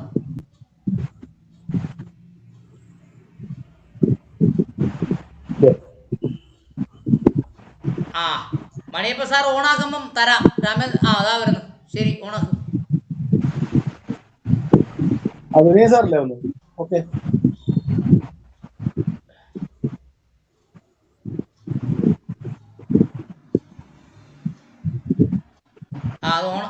ശരി മണിയപ്പ സാർ ഓണായി, പറഞ്ഞോളൂ. ഒന്ന് സാർ കഴിഞ്ഞ ദിവസം പിന്നെ കോഴിക്കോട് നടന്ന സംഭവം പറഞ്ഞു, ക്ഷേത്രത്തില്. അപ്പൊ അതിന് കേസെടുക്കുകയും ചെയ്തായിരുന്നോ? പരാതി കൊടുക്കുകയും ചെയ്തായിരുന്നോ? ശ്മശാനത്തിന്റെ ആണോ? അല്ല, വിവാഹത്തിന് പേര് കയറ്റില്ല എന്ന് പറഞ്ഞത്. അതിനാരും പരാതി കൊടുത്തേട്ട് അറിയില്ല. നമ്മുടെ ആൾക്കാർ ബന്ധപ്പെടുന്നു, അവർക്ക് പരാതി ഇല്ല. അവർ വായനശാലയിൽ വെച്ച് CPM കല്യാണം നടത്തി കൊടുത്തു, ഞങ്ങൾക്ക് പരാതി ഇല്ല എന്ന് പറഞ്ഞു. പിന്നെ ഹലോ, ഈ ഇതിനകത്തിപ്പോ ഞാന് 13 വർഷം മുമ്പ് പഠിച്ചതും എടുത്ത ക്ലാസ്സുകളും അതിനുശേഷം ക്ലാസ്സുകൾ എടുത്തു. പക്ഷെ ഈ അമെന്റ്മെന്റുകളൊന്നും എന്റെ ശ്രദ്ധയിൽപ്പെട്ടിട്ടില്ല. ഞാൻ ഈ പഴയ പുസ്തകം വെച്ചിട്ടാണ് എടുത്തിരുന്നതൊക്കെ. അപ്പൊ ഇപ്പൊ ഞാൻ പുതിയ വിദ്യാർത്ഥി ആകേണ്ടിയിരിക്കുന്നു. സാർ ഒരു ദിവസം എറണാകുളത്തേക്ക് വരൂ, ഒരു പുതിയ പുസ്തകം ഞാൻ മേടിച്ചു തരാം. അല്ല, ഞാൻ ഇവിടെ കിട്ടാൻ നോക്കട്ടെ. അവിടെ കിട്ടിയില്ലെങ്കിൽ ഇനി വന്നാൽ മതി. കിട്ടിയില്ലെങ്കിൽ കൊണ്ടുവരാം. എന്തായാലും ഒരുപാട് കാര്യങ്ങൾ ഇപ്പൊ എടുത്ത ക്ലാസ്സിൽ നിന്ന് മനസ്സിലാക്കിയിട്ടുണ്ട്. ഓക്കെ രാമേന്ദ്ര സാറേ, കോപ്പറേറ്റീവ് സൊസൈറ്റി. സാറേ നമസ്കാരം സാർ. ഞാന് കാര്യങ്ങൾ ശ്രദ്ധിച്ചു. പിന്നെ എനിക്ക് അതിൽ പറയാനുള്ളൊരു കാര്യം, സാറ് നേരത്തെ ചർച്ച ചെയ്തൊരു വിഷയം തന്നെയാണ്. SC/ST നിയമ ബോധവൽക്കരണത്തിന് സർക്കാർ കുറെ ഫണ്ട് അനുവദിക്കുന്നുണ്ട്. പക്ഷെ സത്യത്തില് SCക്കോ STക്കോ അതിന് വേണ്ട ബോധവൽക്കരണം ഒന്നും കിട്ടുന്നില്ല. പക്ഷെ ഫലത്തില് എമൗണ്ട് ചെലവാകുകയും ചെയ്യുന്നുണ്ട്. പക്ഷെ നമുക്ക് ഇതിൽ വേണ്ട വെച്ചാലേ യഥാർത്ഥത്തില് ആക്ച്വൽ ആയിട്ടുള്ള ഒരു സർ കേൾക്കുന്നുണ്ടോ?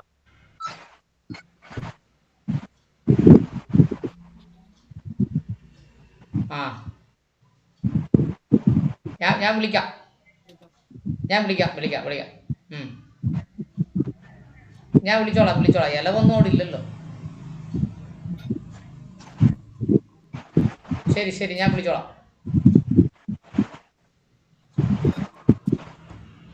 പറയൂ സാറേ, പറയൂ. സാറിനിടയിൽ സംസാരിച്ചോണ്ട് പിന്നെ ഞാൻ സംസാരിക്കാന്ന്. അപ്പൊ നമുക്ക് എന്ന് വെച്ചാല് ഇത്രയും എമൗണ്ടുകൾ നമുക്ക് വേണ്ടി ബോധവൽക്കരണം എന്ന് മാറ്റി വെക്കുമ്പോ ഈ എമൗണ്ട് വേറെ രീതിയിൽ ചെലവഴിക്കുക ചെയ്യുന്നത്. അപ്പൊ നമ്മള് സാറ് നേരത്തെ പറഞ്ഞ പോലെ തന്നെ കോടതി തുറക്കുമ്പോ നമ്മൾ ഫസ്റ്റ് ആയിട്ട് ചെയ്യേണ്ട ഒരു കാര്യം എന്ന് തോന്നുന്നത് ഈ സംഖ്യ ശരിക്കും കേരള സംസ്ഥാനത്തിൽ ഒരിക്കലും പോലീസ് ഒന്നും നിയമപഠനം സാധിപ്പിച്ചൊരു കാര്യമൊന്നുമില്ല. SC/ST താല്പര്യമുള്ള ഒരാൾ വേണം ഈ നിയമ ക്ലാസ്സുകൾ സംഘടിപ്പിച്ച് നൽകാൻ. അല്ലാതെ വെറുതെ ചെലവ് കണക്കിൽ ചെലവ് വരുത്തുന്നതിന് വേണ്ടി ഒരു ആർക്കെങ്കിലും വേണ്ടി ഓക്കാനിക്കുന്ന രീതി അത് ശരിയല്ല. അപ്പൊ ഈ വിഷയം നമ്മൾ വിവരാവകാശത്തിന് നമ്മൾ മൂവ്മെന്റ് നടത്തിയിട്ട് നമ്മളെ ഈ ഗ്രൂപ്പിൽ അത് ഏറ്റവും നമ്മുടെ ബഡ്ജറ്റ് പോലെ തന്നെ വളരെയധികം പ്രസക്തമായ ഒരു വിഷയമാണിത്. അപ്പൊ നമ്മളതിൽ ഇടപെട്ടിട്ടേ അപ്പൊ എന്താണ് അതിന്റെ ഇപ്പോഴത്തെ നിജസ്ഥിതി, ഈ 20-21 വർഷത്തിൽ എത്ര രൂപ അതിന് അലോട്ട്മെന്റ് ഉണ്ട്? അപ്പൊ നമ്മൾ എല്ലാവരും കോടതിയിൽ ആവശ്യപ്പെടുക, ഇങ്ങനെ സത്യസന്ധമായിട്ട് നിയമം പഠിപ്പിക്കുകയാണ് വേണ്ടത്, അല്ലാതെ മറ്റൊരു സംരക്ഷിക്കുന്നതിന് വേണ്ടിയുള്ള ഒരു രീതിയല്ല. SC/STക്ക് ഫേവർ ആയിട്ടുള്ള കാര്യങ്ങൾ ചെയ്യുന്നതിന് തയ്യാറാവുന്ന ഒരു പാനൽ നമ്മൾ കോടതിയുടെ മുമ്പാകെ നമ്മൾ കൊടുക്കണം. അത് നമുക്ക് ഈ വിവരാവകാശ കൂട്ടായ്മന്റെ ഭാഗമായിട്ട് നമുക്ക് ചെയ്യാവുന്നതാണെന്ന് എന്റെ വിശ്വാസം. 2020, 21, 19, 20, 18, 19 ഈ ഫണ്ട്, ഈ നിയമബോധവൽക്കരണത്തിന് വേണ്ടിയുള്ള ഫണ്ട് എവിടെ ചെലവാക്കി, എങ്ങനെ ചെലവാക്കി എന്നതിനെ കുറിച്ചൊരു വിവരാവകാശം കൊടുത്തതിന് ശേഷം കോടതി പോകുന്നതാണ് ബുദ്ധി. അതെ, ഞാൻ ഉദ്ദേശിച്ച അതിനാണ്. നിലവിലെ പിക്ചർ നമുക്ക് മനസ്സിലാക്കിയാൽ സാറേ നമുക്ക് എന്താ ചെയ്യാൻ പറ്റുള്ളൂ. സത്യത്തിൽ ഈ അനുവദിക്കപ്പെട്ട ഫണ്ട് ചെലവഴിച്ചിട്ടുണ്ടാവും. നമുക്കറിയാം എന്തോ ഒരു കാര്യത്തിന് ഏൽപ്പിച്ച എമൗണ്ട് ഒരിക്കലും വെറുതെ പാഴായി പോകില്ല. എന്ന് വെച്ചാൽ എല്ലാ കാര്യങ്ങളും നമ്മളിലേറെ ഈ വികടബുദ്ധിയായി കാര്യങ്ങൾ പട്ടികജാതിക്കാർക്കോ ദോഷകരമായിട്ടും ഗുണം കിട്ടാത്ത രീതിയിൽ എങ്ങനെയാണെന്ന് ചെലവഴിക്കാൻ ബുദ്ധിയുള്ള ആളുകളാണ് ഇതിനെ പിന്നില്. സത്യത്തില് ഇത്രയും വർഷത്തെ ശ്രമത്തിന്റെ ഭാഗമായിട്ടും നമുക്കത് കിട്ടിയിട്ടില്ല. അപ്പൊ ഇനി ഈ 20-21 വർഷത്തില് ഇപ്പൊ സാറ് ഞാൻ മനസ്സിലാക്കിയ സത്യത്തിൽ ഞാൻ ഇന്നലെ പറഞ്ഞിട്ട് തുടർച്ചയായിട്ട് പറയാണ്, ഒരു അരമണിക്കൂറോ 10 മിനിറ്റ് പോലും ചെലവഴിക്കാത്ത ആളുകൾ എനിക്കറിയാം. അപ്പൊ ഞാനത് പറയാനുള്ള ഒരു വിഷമം എന്ന് വെച്ചാൽ SC/ST എന്ന ലേബലില് IAS കിട്ടിയ ഒരാള് എനിക്കെതിരെ ചെയ്ത കാര്യം എനിക്കറിയാം. അദ്ദേഹം ഒരു പുറമെ ഉള്ള കാര്യം പുറമുള്ള ഒരു ലോബിന്റെ ഏജന്റായിട്ട് പ്രവർത്തിച്ചുകൊണ്ടാണ് ഞാൻ പല ബുദ്ധിമുട്ടും അനുഭവിച്ചത്. അത് എനിക്കറിയാം. അപ്പൊ അതുകൊണ്ടാണ് ഞാനത് പറയാൻ കാരണം വെച്ചാൽ നമ്മള് ഈ ആട്ടിനൂലിട്ട ചെന്നായി എന്നൊക്കെ നമ്മൾ പറയുന്നത് കേൾക്കുന്നുണ്ട്. ഞാനതൊരു IAS ഓഫീസറെ ഞാൻ നേരിട്ട് കണ്ടതാണ്. ഈ സുമന മാഡം എന്ന ഒരു സുമന N മേനോൻ എന്നുള്ള ഒരു കളക്ടർ ഇവിടുന്ന് മാറിപ്പോയതിനു ശേഷം വന്ന ആളാണ് MC മോഹൻദാസ്. അദ്ദേഹം കളക്ടർ ആയിരിക്കുന്ന സമയത്ത് കളക്ടറാണ് ചെയർമാൻ എന്നുള്ള ഈ സംഘടന ചെയർമാൻ ഉള്ളതുകൊണ്ട് ഒത്തിരി ബുദ്ധിമുട്ട് ഞാൻ അനുഭവിച്ചു. എന്താ കാര്യം വെച്ചാൽ സത്യസന്ധമായി ഇടപെട്ടുകൊണ്ടും ഈ പട്ടികജാതി വിഷയത്തില് സത്യസന്ധമായി ഇടപെട്ടുകൊണ്ട് നമ്മളൊരു ശല്യമായി മാറി. എന്ന് വെച്ചാൽ ഈ അറിയാലോ നിലമ്പൂർ ഭാഗത്ത് ഇപ്പൊ സാറ് നേരത്തെ പെരുന്തമണ്ണത്തെ കാര്യം പറഞ്ഞ പോലെയാണ്.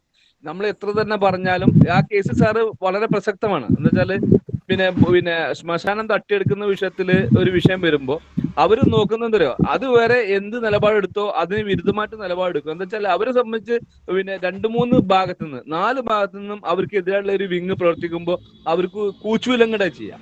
അപ്പോ സത്യത്തില് നമ്മളെ ഈ പറഞ്ഞ കാര്യങ്ങളൊന്നും നടപ്പാക്കാൻ കഴിയില്ല. അപ്പൊ സാറ് പെരുന്തമണ്ണ എന്ന് പറഞ്ഞുകൊണ്ട് ഞാൻ പറയാൻ കാരണം അങ്ങനത്തെ ഒരു സാഹചര്യം പെരുന്തമണ്ണ മാത്രമല്ല മലപ്പുറം ജില്ലയിൽ മൊത്തം ഉണ്ട്. വെച്ചാൽ ജീവിക്കണം എന്നുണ്ടെങ്കിൽ ശ്വാസം വിടണ്ടേ. അപ്പൊ അങ്ങനെയുള്ള സാഹചര്യം കിട്ടണം എന്നുണ്ടെങ്കിൽ എന്ത് വേണം, മറ്റുള്ള അതിക്രമങ്ങളിൽ നിന്നൊരു രക്ഷ വേണം.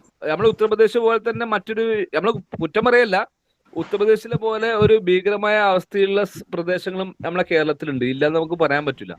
അപ്പൊ അങ്ങനെയൊക്കെ ഞാൻ നേരിട്ട് ഒരു ഇതുകൊണ്ട് ഞാൻ പറയാണ്, ചില സമയത്ത് നമ്മളൊരു നിലപാടിന് മാറ്റം വരുത്തേണ്ട സ്ഥിതി വരും. കൗണ്ടർ കേസിനാണ് ഇതിന് കാരണം. അപ്പൊ അങ്ങനെ വരുമ്പോ സാറ് പറഞ്ഞ പോലെ തന്നെ കേസിൽ നിന്ന് രക്ഷപ്പെടാൻ നമ്മൾ സത്യസന്ധമായ കേസ് കൊടുത്തിട്ട് ആ കേസ് നമുക്കെതിരെ തിരിച്ചു വരുമ്പോ പിന്നെ നമ്മൾ കൊടുത്ത കേസ് തള്ളിപ്പോകുന്ന രീതിയും അതേപോലെ നമുക്കെതിരെയുള്ള കേസ് മലപ്പുറത്തെ വിഷയത്തിൽ സംഭവിച്ച അതല്ല. മലപ്പുറത്തെ വിഷയം ബന്ധപ്പെട്ട് എന്നോട് 1-2 പേര് വിളിച്ച് നിയമോപദേശം ചോദിച്ചു. വിളിച്ചു വെച്ചാൽ മാത്രമേ ഉള്ളൂ സാറേ അല്ലേ? വിളിച്ച് നിയമോപദേശം ചോദിച്ചു ഈ സംഭവത്തിന് മുന്നേ, മാസങ്ങൾക്ക് മുന്നേ. അപ്പൊ ഞാൻ പറഞ്ഞു, നിങ്ങളുടെ കൈവശ രേഖയും കൊണ്ട് നിങ്ങൾ ആദ്യം പോയി DYSP ഓഫീസിൽ ചെന്നിട്ട് കൈവശ രേഖയുടെ ഫോട്ടോ കോപ്പിയും കൂടെ അറ്റാച്ച് ചെയ്തിട്ട് നിങ്ങളുടെ കേസ് കൊടുക്കൂ, അട്രോസിറ്റീസ് ആക്ട് പ്രകാരം കേസ് കൊടുക്കൂ. ഒരു കേസ് അത്. 2, നിങ്ങൾ സിവിൽ വക്കീലിനെ കണ്ടിട്ട് മറ്റവരുടെ ആധാരം റദ്ദ് ചെയ്യണം, ഞങ്ങളുടെ ആധാരം അനുവദിച്ചു തരണമെന്നും പറഞ്ഞുകൊണ്ട് നിങ്ങൾ വേറൊരു കേസ് കൊടുക്കും. അപ്പൊ 2 കേസായല്ലോ. ഈ 2 കേസ് നടത്തുമ്പോൾ മറ്റവരുടെ ആധാരം റദ്ദ് ചെയ്യപ്പെടുകയും നമുക്ക് ഭൂമി എന്ന് പറഞ്ഞാൽ ശ്മശാനം തിരിച്ചു കിട്ടുകയും ചെയ്യും. അട്രോസിറ്റീസ് ആക്ട് പ്രകാരം കേസ് നടക്കുന്നത് കൊണ്ട് അവർ മുൻകൂർ ജാമ്യം എടുക്കേണ്ടി വരും. അവർ നാട് മൊത്തം ജാമ്യത്തിന് ഓടി നടക്കുന്ന സാഹചര്യം കൊണ്ട് നമുക്ക് സിവിൽ കേസ് കൊണ്ടുപോവുകയും അവരെ നമുക്ക് ക്രിമിനൽ കേസിൽ പെടുത്തുകയും ചെയ്യാമെന്ന് പറഞ്ഞു. നമ്മുടെ അണ്ണന്മാർ ഇതെല്ലാം കേട്ട് വെച്ചിട്ട് എന്ത് ചെയ്ത് ഒരു ശവം എടുത്തുകൊണ്ട് പോയി. അവിടെ ഒരാൾ മരണപ്പെട്ടു. ഞാൻ ഈ നിയമോപദേശം കൊടുത്ത് 10-60 ദിവസം കഴിഞ്ഞിട്ടാണ് മരണപ്പെട്ടപ്പോൾ ഈ ശവം എടുത്തുകൊണ്ട് പോയി അവിടെ ജനങ്ങളെ സംഘടിപ്പിച്ചുകൊണ്ട് ശവം കുഴിച്ചിടാൻ ചെന്നപ്പോൾ മറ്റവൻ പോലീസിനെ കൊണ്ടുവന്ന് തല്ലി ഓടിച്ചു. ഇതിൽ ഏതാ ഞാൻ കൊടുത്ത നിയമോപദേശമാണോ തെറ്റിയത്, അവർ സമരം ചെയ്താണോ തെറ്റിയത്? ഇനി അതിലൊരു ഫാക്ട് ഞാൻ പറയാം സാർ. ഞാൻ മനസ്സിലാക്കിയ ഒരു ഫാക്ട് എന്ന് വെച്ചാല് അവര് ഒരിക്കലും സാറിനെ ഒരു അഡ്വക്കേറ്റ് എന്ന നിലക്ക് പിന്നെ നിയമിച്ചിട്ടില്ല. എന്ന് വെച്ചാൽ അദ്ദേഹത്തെ അവർ ആദ്യം സമീപിച്ച ഒരു വക്കീല്, എന്നുവെച്ചാൽ എപ്പോഴും നമ്മൾ മനസ്സിലാക്കുന്ന കാര്യം പട്ടികജാതിന്റെ വിഷയത്തിൽ ഇടപെടുന്ന ഒരു വക്കീല്, ഞാൻ എന്റെ അനുഭവം കൊണ്ട് പറയാണ്, അവര് ഒരിക്കലും ഈ കക്ഷിന്റെ താല്പര്യം സംരക്ഷണത്തിനല്ല സാർ പ്രവർത്തിക്കുക. പലപ്പോഴും അവര് ഫിസിക്കലായിട്ടുള്ള ബെനിഫിറ്റിന് വേണ്ടി, ഞാൻ മനസ്സിലാക്കിയൊരു സത്യമാണ് എന്ന് വെച്ചാൽ അത് എത്രമാത്രം ശരിയാണോ തെറ്റാണോ എന്ന് പറയാൻ ഞാൻ അർഹനല്ല, എങ്കിലും ഒരു കക്ഷിനെ കിട്ടുമ്പോൾ മാക്സിമം പിന്നെ ഫിസിക്കലായിട്ടോ ഫിനാൻഷ്യലായിട്ടോ മാക്സിമം അക്വയർ ചെയ്യാൻ വേണ്ടുന്ന ഒരു പ്രശ്നമായിട്ട് എടുക്കുന്നുണ്ട്. അപ്പോ അവർ സമീപിച്ച വക്കീലിന്റെ ഉപദേശം മാത്രമേ അവർ ചെവിക്കൊള്ളുള്ളൂ. അങ്ങനെ വരുമ്പോൾ ആ വക്കീൽ പറഞ്ഞു കൊടുത്ത ബുദ്ധി എന്നാണ് സാർ ഇത് വരുന്നത്. അങ്ങനെ വരുമ്പോൾ ആദ്യം ഫസ്റ്റ് അപ്രോച്ച് ചെയ്ത ആരാണോ അവര് വാദോ അല്ലെങ്കിൽ അവരുടെ നിലപാടോ മാത്രം സ്വീകരിച്ചുകൊണ്ട് മുന്നോട്ട് പോകുമ്പോൾ സാർ ഈ പറഞ്ഞത് റിയൽ ഫാക്ട് ആണ്. എന്താ വെച്ചാൽ സത്യസന്ധമായിട്ട് നിയമം SC/ST അനുകൂലമായിട്ട് വരണം എന്നുള്ള കാഴ്ചപ്പാടുള്ള സാറ് പിന്നെ ഒരു അഭിപ്രായം കേൾക്കുമ്പോൾ അവർക്ക് എന്ത് തോന്നും, ഇത് നമുക്ക് മുന്നോട്ട് പോയി കഴിഞ്ഞാൽ നമ്മൾ കൂടുതൽ അവതാളത്തിലാവുന്ന തോന്നൽ വരുത്തിയതാരാണ്? ഈ നിയമം കുറച്ച് പഠിച്ച SC/ST അല്ലാത്തൊരു പിന്നെ വക്കീലാണെന്ന് ഞാൻ മനസ്സിലാക്കുന്നത്. അങ്ങനെ ആകുമ്പോൾ അവർ നിയമോപദേശം മാത്രമേ കേൾക്കാൻ തയ്യാറുള്ളൂ. അങ്ങനെ പല വിഷയങ്ങളും പറ്റിയിട്ടുണ്ട് സാർ. സത്യത്തിൽ അതാണ് എനിക്ക് കാര്യം. അപ്പൊ അതില് എന്താ വെച്ചാല് പല അഭിപ്രായങ്ങൾ പറയുമ്പോഴും ഈ നിലപാടുകൾ വളരെ പ്രസക്തമാണ്. വക്കീലാണെങ്കിലും ഇപ്പൊ ഞാനിപ്പോ പറയാൻ പാടില്ല എങ്കിലും ഞാൻ ഓൺലൈൻ ചർച്ചയിൽ ഞാൻ സാർ റെക്കോർഡ് ചെയ്തോണ്ട് പറയാണ്, ഇപ്പൊ നമ്മൾ ഒരു വക്കീലിനെ നേരിട്ട് ഏർപ്പെടുത്തുമ്പോൾ ഒരു കേസ് വരുമ്പോൾ അദ്ദേഹത്തിന് ഏതൊക്കെ രീതിയിൽ ഫിനാൻഷ്യൽ പിന്നെ സെക്യൂർ വരും എന്നുള്ളൊരു ചിന്ത മാത്രമേ ഉള്ളൂ. അപ്പൊ അങ്ങനെ ഞാനൊരു കേസ് 2008 കൊടുത്തോണ്ടാ ഞാൻ പറയാം. 2008-2015 ഞാൻ കൊടുത്തിട്ട് ഇപ്പോഴും ഒരു എനിക്ക് അനുകൂലമായിട്ട് ഇന്റർവ്യൂ സ്റ്റേ ഫണ്ടിൽ അൺടിൽ ഫർദർ ഓർഡർ എന്നുള്ള ഒരു സ്റ്റേ നമ്മൾ സംഭവിച്ചു എന്നല്ലാതെ അതിലൊരു വിത്ത് എഫക്ട് ആക്ഷൻ വന്നിട്ടില്ല. അപ്പൊ നമ്മൾ മനസ്സിലാക്കുന്നത് വെച്ചാൽ അങ്ങനെ ഒരു വിഷയം കൂടി അതിലുണ്ട് സാറേ. എന്ന് വെച്ചാല് ആരാണോ നമുക്ക് വേണ്ടി ഒരു ഇപ്പൊ യഥാർത്ഥത്തിൽ സംഭവിച്ചു, നമ്മുടെ ആൾക്കാർ ക്രിമിനൽ കേസിൽ നിന്ന് ഊരുന്നതിന് വേണ്ടി ഭൂമി തട്ടിയെടുത്തോണ്ട് കാല് പിടിച്ചോണ്ടിരിക്കുക. അല്ല അത് സാറേ എന്താ വെച്ചാ അതാണ് സാറേ ഈ നിയമം പിന്നെ വളഞ്ഞ രീതിയിൽ പഠിച്ച ആളും സത്യസന്ധമായിട്ട് കാര്യങ്ങൾ ചെയ്യാൻ ചെയ്യുമ്പോൾ വ്യത്യാസം എന്താ, വളഞ്ഞ വഴികൾ പലപ്പോഴും നമുക്ക് അറിയില്ല. പക്ഷെ ഒരു ക്രിമിനൽ ലോയർ എന്ന നിലക്ക് അവരെ കക്ഷിനെ പ്രൊട്ടക്ട് ചെയ്യാൻ വേണ്ടി പല രീതിയും ചെയ്യും. അതിന്റെ ഭാഗമായിട്ട് ചെയ്തൊരു കാര്യമാകുമ്പോൾ സ്വാഭാവികമായിട്ടും അവർ ഫസ്റ്റ് കേസിന്റെ നിലപാടൊന്നും മാറേണ്ട സ്ഥിതി വരും. അതാണ് ഞാനത് മനസ്സിലാക്കിയ കാര്യം. അപ്പൊ അങ്ങനെ വരുമ്പോ നമ്മൾ എന്താ പറയുക, ഈ വാദി പ്രതിയാവുന്ന ഒരു സ്ഥിതി വരാതിരിക്കാൻ അല്ല വേറെന്നുണ്ട് സാർ. ചില അവസ്ഥ ഞാൻ പറഞ്ഞില്ലേ, ഇപ്പൊ സാറെ ഒരു കാഴ്ചപ്പാടാവൂലല്ലോ യഥാർത്ഥത്തില് പിന്നെ ഈ വക്കാലത്ത് ഏറ്റ ഒരു വക്കീലിന്റെ നിലപാട് സാറ് 100% ഈ വിഷയം ഉണ്ടാകുന്നതിന്റെ 60 ദിവസം മുമ്പേ കൊടുത്ത ഉപദേശമല്ലേ? അല്ല സാറേ ഞാൻ പറഞ്ഞെന്താ വെച്ചാല് ഇവിടെ പ്രാദേശികമായിട്ടുള്ള വക്കീലിന്റെ ഉപദേശം സാറേ ഞാൻ ഉദ്ദേശിച്ചത്. അവര് വെറുതെ എന്താ ഒരു വക്കീലിന്റെ ഉപദേശമൊന്നും അല്ല, അവിടെ കുറച്ചു പേർക്ക് നേതാവാൻ വേണ്ടി ചെയ്ത പരിപാടിയാണ്. അല്ല അങ്ങനെയുണ്ട് സാർ. നമ്മളെ പട്ടികക്കാരുടെ ദോഷം നമ്മൾ പറയരുതല്ലോ. എന്ന് വെച്ചാൽ ചില കാര്യങ്ങളില് എപ്പോഴും ഞാൻ പറഞ്ഞില്ലേ, ഒരു വിഷയം ഉണ്ടാകുമ്പോൾ അതിൽ നിന്ന് എങ്ങനെ ഞാൻ മുതലെടുക്കുക എന്നുള്ള ചിന്തിക്കുന്ന ആളുകളാണ് ഒരു 30%-അധികം. നമ്മള് ഒരു 7% സത്യസന്ധമായ ആളുകളാണ്. പക്ഷെ അവര് എന്തായാലും വേണ്ടിയ നിലപാടെടുക്കുന്ന ആളുകളാണ്. പക്ഷെ ഈ 30% ആളുകൾ വളരെ സമർത്ഥരാണ്. ആ 30%-ന്റെ ചീത്തപ്പേരാണ് നമ്മൾ ഇന്നും പേറുന്നത്. 100% അത് ശരിയാണ്. പക്ഷെ ഈ മാറുന്നുണ്ടെങ്കിൽ സാറ് ഈ ചെയ്യുന്ന പോലെ ഈ വിവരാവകാശ നിയമമാണെങ്കിലും നമ്മൾ ഈ IPC കാര്യങ്ങളാണെങ്കിലും ശരിക്കും ഒരു പഠനം, ശരിക്കും എന്താണ് ഇത് യാഥാർത്ഥ്യം. ഇപ്പൊ ഞാൻ പോലും സത്യത്തില് പല വിഷയത്തിലും പിന്നെ ഞാൻ ഇടപെട്ടെങ്കിലും ഇത്രമാത്രം ഒരു അവബോധം എനിക്ക് കിട്ടിയിട്ടില്ല. അപ്പൊ സാറിന്റെ ഈ ഇടപെടലിന്റെ ഭാഗമായിട്ട് കിട്ടി. പിന്നെ ഞാൻ വെച്ചാൽ എന്റെ എതിർകക്ഷി ജില്ലാ കളക്ടറായിരുന്നു. അദ്ദേഹം ഒരു പട്ടികക്കാരനായിട്ട് പോലും ഒരു കൺസിഡറേഷൻ ഇല്ലാതെ അങ്ങനത്തെ പറയാം പിന്നെ ആവശ്യത അനുഭവിക്കുന്ന ഒരു വിഭാഗത്തിന് ഗുണം കിട്ടണം എന്നുള്ള ഉദ്ദേശത്തിൽ ഞാൻ പ്രവർത്തിച്ചപ്പോൾ അദ്ദേഹം പൊളിറ്റിക്സിന്റെ ഭാഗമായിട്ട് LDF UDF ഞാൻ പറയുന്നില്ല, അവിടെ സാമ്പത്തിക താല്പര്യം സംരക്ഷിക്കുന്നത് ഇവർ രണ്ടും രണ്ട് പാർട്ടിയും കൂടിയാണ്. ഞാൻ നിലമ്പൂരത്തെ കാര്യം പ്രത്യേകം എടുത്ത് പറയാണ്. അദ്ദേഹം നിലമ്പൂർക്കാരനായ ഒരു IAS ഓഫീസർ പട്ടികജാതിയിൽ നിന്ന് പിന്നെ കൺഫേർഡ് IAS അങ്ങനെ തന്നെ പറയാം. MC മോഹൻദാസ് റവന്യൂ കമ്മീഷണർ, അദ്ദേഹത്തിന്റെ നിലപാടുകളാണ് കാര്യം. പിന്നെ അദ്ദേഹം വളരെ ശക്തമായി പറഞ്ഞു, രാമേന്ദ്രൻ ചീഫ് എക്സിക്യൂട്ടീവ് ആയി ഇരിക്കുമ്പോൾ ഞാൻ മീറ്റിംഗ് നടത്തൂല വെച്ചാൽ രാമേന്ദ്രൻ പറയുന്ന കാര്യങ്ങൾ എനിക്ക് നടപ്പാക്കുകയാണെങ്കിൽ ഈ പഴയ കാര്യങ്ങളിലൊക്കെ ഞാൻ കുറ്റക്കാരനായി മാറുന്നു എന്നോട് തുറന്നു പറഞ്ഞ അങ്ങനത്തെ ഞാൻ പറഞ്ഞു. അങ്ങനത്തെ ഒരു ചെയർമാന്റെ പിന്നെ ചെയർമാൻഷിപ്പിലോ ആക്ടർഷിപ്പിലോ എനിക്ക് സാറേ ഒട്ടും ഞാൻ പറഞ്ഞ വിഷയം എന്താ പറയാ. അപ്പൊ കാഴ്ചപ്പാട് ഞാൻ പറഞ്ഞ വെച്ചാല് സാറേ കാഴ്ചപ്പാടുകളാണ് വിഷയം. അപ്പൊ ആ കാഴ്ചപ്പാടുകൾ അനുസൃതമായി വരികയാണെങ്കിൽ മാത്രം അത് ഗുണമുള്ളൂ എന്ന് ഞാൻ പറഞ്ഞത്. അപ്പൊ സാറ് പെരുന്തമണ്ണ എന്ന് പറഞ്ഞോണ്ടാ ഞാൻ പറഞ്ഞത്. അപ്പൊ അങ്ങനെ നമ്മുടെ ഡിസ്കഷൻ നമ്മൾ ഇന്ന് ഡിസ്കസ് ചെയ്ത വിഷയങ്ങളെ കുറിച്ച് പറഞ്ഞാലല്ലേ കാര്യം എല്ലാവർക്കും. അല്ല ഞാൻ പറയാം SC/ST അനുകൂലമായ ഗുണം കിട്ടുന്ന കാര്യങ്ങളാണ് ഇപ്പൊ സാറേ പറഞ്ഞത്. ആ രീതിയിൽ നമ്മളിപ്പോ ഈ പറഞ്ഞ ആക്ടുകളും കേന്ദ്ര നിയമങ്ങളും 2016 ശേഷം വന്ന കമന്റുകളും ഇതൊക്കെ 2008 2011 നിലനിൽക്കുന്നതല്ലെന്ന് ഒരു സംശയം എനിക്ക് തോന്നി സാറേ. അല്ല 2015 ശേഷമായത് വന്നത്. 2016 15 ശേഷം അമെന്റ്മെന്റ് വന്നത്. അപ്പൊ ഈ അമെന്റ്മെന്റ് വന്നത് സാറേ 2008 സംഭവം സംഭവിക്കുകയാണെങ്കിൽ അതിന് എഫക്ട് ആവില്ലെന്ന് ഒരു സംശയം. ഇല്ല റിട്രോസ്പെക്റ്റീവ് എഫക്ട് ഇല്ല, പ്രോസ്പെക്റ്റീവ് എഫക്റ്റേ ഉള്ളൂ. ജസ്റ്റ് അറിയാൻ വേണ്ടി ഞാൻ 2008 സംഭവ വികാസങ്ങളാണ് ഞാൻ അനുബന്ധമായിട്ട് സംസാരിച്ചാല്. അതാണ് അതിന്റെ നമ്മൾ ഈ പട്ടികജാതി സംരക്ഷണ നിയമം എന്ന് പറയുമ്പോൾ നമ്മളെയും കൂടി ബാധിക്കുന്നത് നമ്മൾ അനുഭവിച്ച ബുദ്ധിമുട്ടും ഇതിൽ വരുന്നുണ്ടല്ലോ. അതുകൊണ്ടാണ് ഞാൻ അങ്ങനെ ചോദിച്ചത്. Okay sir, clear. ഓക്കെ, നമ്മുടെ ഇനിയിപ്പോൾ ആരാ ഉള്ളേ? നടേശൻ സാറും മണിയപ്പ സാറും നമ്മുടെ വിനയൻ സാറ് പറയൂ.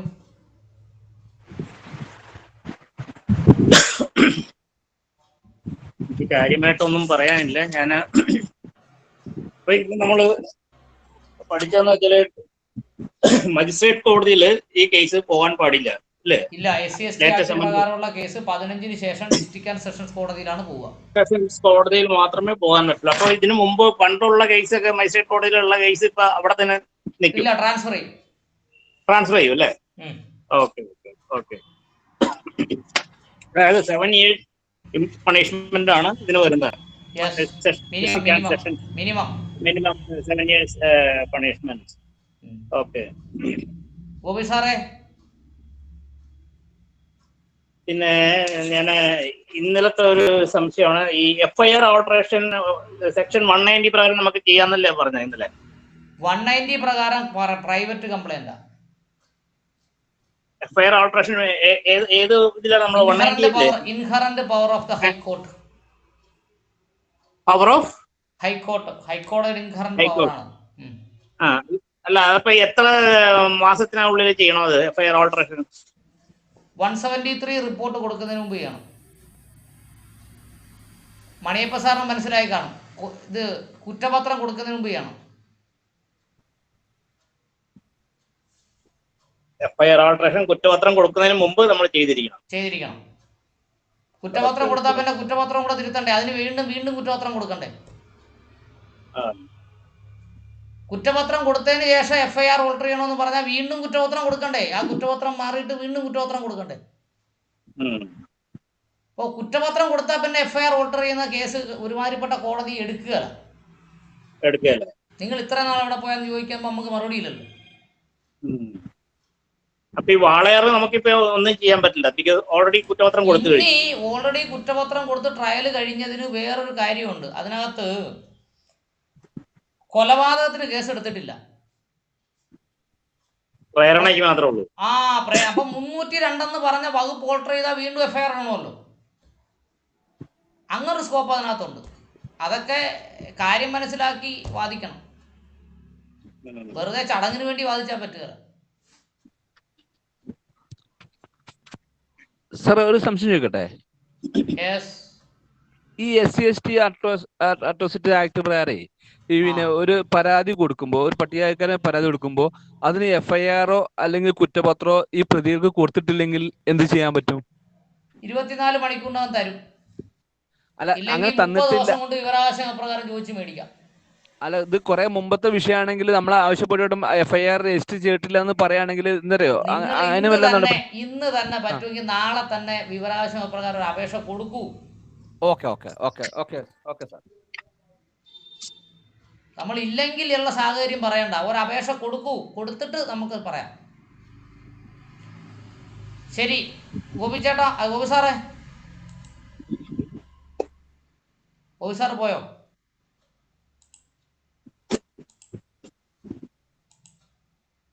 ഗോപി സാറ് പോയെന്ന് തോന്നുന്നു. നമ്മുടെ മുകുന്ദൻ മുകുന്ദൻ മുകുന്ദൻ സാറേ ശരി പറയൂ. വീഡിയോ ഞാൻ ഇടയ്ക്ക് ഒന്ന് കാണട്ടെ. നില്ലേ ഗോപി സാർ ഒന്ന് സംസാരിച്ചോട്ടെ. മുകുന്ദൻ ചേട്ടൻ ഒന്ന് വെയിറ്റ് ചെയ്യും. പറഞ്ഞോ ഗോപി സാർ പറഞ്ഞോ, കേക്കട്ടെ. ഞാൻ അതിന്റെ ഇടയ്ക്കൊന്ന് ഒരു ഫോൺ എടുക്കാൻ പോയി. ശരി കേട്ടില്ല അല്ലേ? ഇല്ല കേട്ടില്ല. ശരി അപ്പൊ മുകുന്ദൻ ചേട്ടൻ പറഞ്ഞു. ഓക്കെ ശരി സാറേ, ഞാൻ ഇടയ്ക്ക് വെച്ചാണ് വന്നത്. നാളെ സാറിന്റെ ക്ലാസ്സിലേക്ക് കയറണം കരുതിയിരിക്കുന്നു. പക്ഷെ സാർ ഹലോ, ആദ്യമായിട്ടാണോ വരുന്നേ?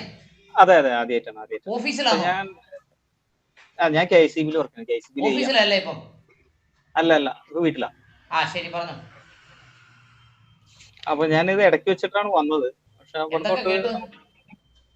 2015 ശേഷം വന്ന അമെന്റ്മെന്റിന് തുടങ്ങുന്നിടത്താണ് ഞാൻ. ഏത് ഗ്രൂപ്പിലാ നിങ്ങൾക്ക് ലിങ്ക് കിട്ടിയേ? ഞാന് ഒരു അംബേദ്കർ പഠന കേന്ദ്രം എന്ന് പറഞ്ഞിട്ട്. ശരി, അതിന്റെ ക്ലാസ് അതിനകത്ത് ഇട്ടേക്കാം. ആദ്യത്തെ ചർച്ചയൊക്കെ അതിനകത്ത് ഇട്ടേക്കാം, കണ്ടാ മതി. അപ്പോ പറഞ്ഞോ, കേക്കട്ടെ. ഇതില് സാറേ ഈ DSPയുടെ ഒരു കേസ് പറഞ്ഞു. DSPക്ക് പറഞ്ഞ ആളുകൾക്ക് കേസ് എടുക്കാനുള്ള അധികാരം നൽകുന്ന കാര്യമൊക്കെ പറഞ്ഞത് ഈ ഒരു SMS DSP എന്ന് പറഞ്ഞിട്ട് അത് എക്സ്ക്ലൂസീവ് ജൂറിസ്ഡിക്ഷൻ ആണല്ലോ. SMS DSPക്ക് ജൂറിസ്ഡിക്ഷൻ കൂടുതലാണ്. SMS DSP എന്ന് പറഞ്ഞ അർത്ഥം എന്താ? മെസ്സേജ് പറയൂ സാർ, എനിക്ക് അറിയാൻ വേണ്ടി. മൊബൈൽ സർവീസ് ആണ് അല്ലേ? അതെ. അയാള് വണ്ടി ഓടിച്ച് വീട്ടിൽ വന്ന് ഇത് അന്വേഷിക്കണമെന്നാ. ശരി. Special mobile സ്ക്വാഡാണത്. SMS എന്ന് പറഞ്ഞാൽ സ്പെഷ്യൽ മൊബൈൽ സ്ക്വാഡ് അല്ലേ മണിയപ്പ സാറേ?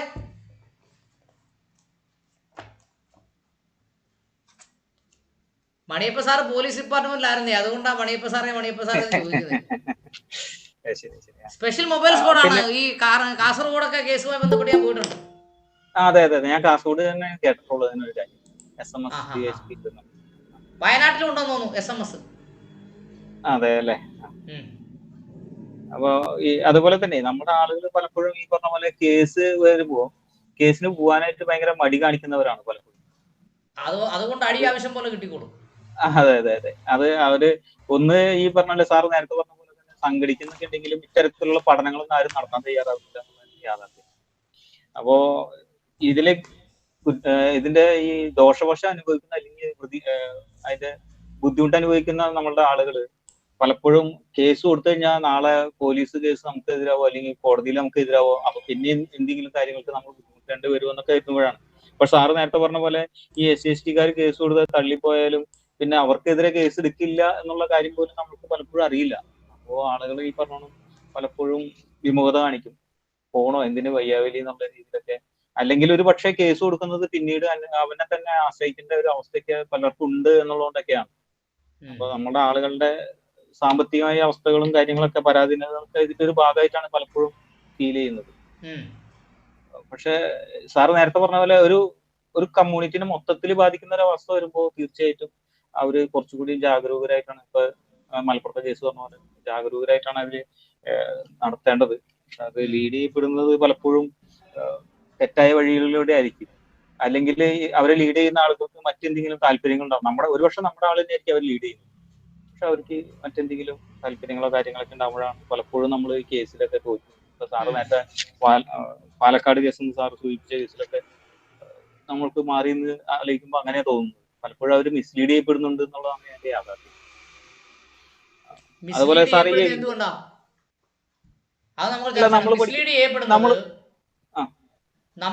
നമ്മളിപ്പോ ഇതിനകത്ത് ഇപ്പോ 3 6 2 8 1 9 പേരാ. ഈ 9 പേരാണെങ്കിലും ഒരു സംഘടിത സമൂഹമായി നിന്നുകൊണ്ട് നമ്മൾ അവരെ പ്രൊട്ടക്ട് ചെയ്യാൻ പ്രാപ്തരല്ലാത്തത് കൊണ്ട് അവർ മിസ്ലീഡ് ചെയ്യപ്പെടുന്നത്. അവർക്കൊരു നമ്മളിൽ നിന്നൊരു സുരക്ഷിതത്വ ബോധം അവർക്ക് കിട്ടിയിട്ടില്ല ഇതുവരെ. അതെ അതെ ഞാനടക്കം ഈ നീക്കുന്ന മണിയപ്പ സാറ് ഡിപ്പാർട്ട്മെന്റിൽ നിന്ന് വന്നതാ, PV നടേശൻ സാറ് ഫോറസ്റ്റ് ഡിപ്പാർട്ട്മെന്റിൽ നിന്ന് വന്നതാ, നമ്മുടെ സുകുമാര സാറ് ഒരു എഞ്ചിനീയർ ആയിരുന്നു, ഗോപിദാസൻ സാർ ഒരു ബാങ്ക് മാനേജർ ആയിരുന്നു, അല്ലേ? ഈ അടങ്ങുന്ന സമൂഹത്തിൽ നിന്ന്, ഞാനൊരു വക്കീലാണ്, ഈ സമൂഹത്തിൽ നിന്ന് അവർക്കൊരു സംരക്ഷണം ഉണ്ടെന്ന് ഇതുവരെ തോന്നിയിട്ടില്ല. അതുകൊണ്ട് അവർ മിസ്ലീഡ് ചെയ്യപ്പെടുന്നു. അതെ അതെ അതെ അല്ലേ? അതെ തീർച്ചയായിട്ടും. അതിനൊക്കെ ഞാനും നിങ്ങളും ഒരുപോലെ കുറ്റക്കാരല്ലേ? അത് തീർച്ചയായിട്ടും തീർച്ചയായിട്ടും. യെസ്. സാറ് ഈ സ്റ്റഡി ക്ലാസിന്റെ ഒരു കാര്യം പറഞ്ഞല്ലോ, സർക്കാർ നമ്മൾക്ക് വേണ്ടിയിട്ട് നിയമസഭ പഠിക്കുന്നതിനുള്ള അവസരം നൽകുന്നു. അപ്പൊ അത് ഇപ്പൊ നിലവിൽ എങ്ങനെയാണ് അവർ നടത്തുന്നത്, അല്ലെങ്കിൽ നടത്തപ്പെടുന്നില്ല? അത് പോലീസ് ഡിപ്പാർട്ട്മെന്റ് ആണ് ക്ലാസ് കൊടുക്കുന്നതെന്നാണ് പറയുന്നത്. എനിക്കറിയത്തില്ല എന്റെ പൊന്നു ചേട്ടാ, ഞാൻ വിട്ട്. കാരണം മണിയപ്പ സാറ് ചിരിക്കുന്നു പോലീസ് ഡിപ്പാർട്ട്മെന്റ് പറഞ്ഞപ്പോ. ശരി ശരി. അപ്പൊ ഞാൻ ഏകദേശം ഇത്രയൊക്കെയാണ് കേട്ടിട്ടുള്ളത്. ഇനി തുടർ ക്ലാസ്സുകളിൽ ശരി, അംബേദ്കർ പഠന കേന്ദ്രത്തിലേക്ക് ഇതിന്റെ 2 മണിക്കൂർ നമ്മൾ നടത്തിയ ക്ലാസ് അങ്ങോട്ട് ഇട്ട് തരാം കേട്ടോ. ആയിക്കോട്ടെ സാറേ. അപ്പോ ബിജു ബി നേരത്തെ വന്ന ആളാണോ? ഇത് വല്ലോ ക്ലാസ് വല്ലതും കേട്ടോ? ബിജു ബി ഓണാക്കിയേ. ബിജു ബി ക്ലാസ് വല്ലതും കേട്ടോ?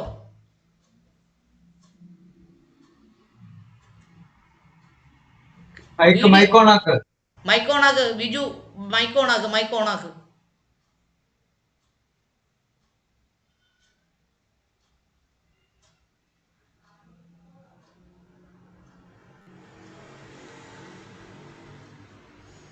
ഓണായില്ല.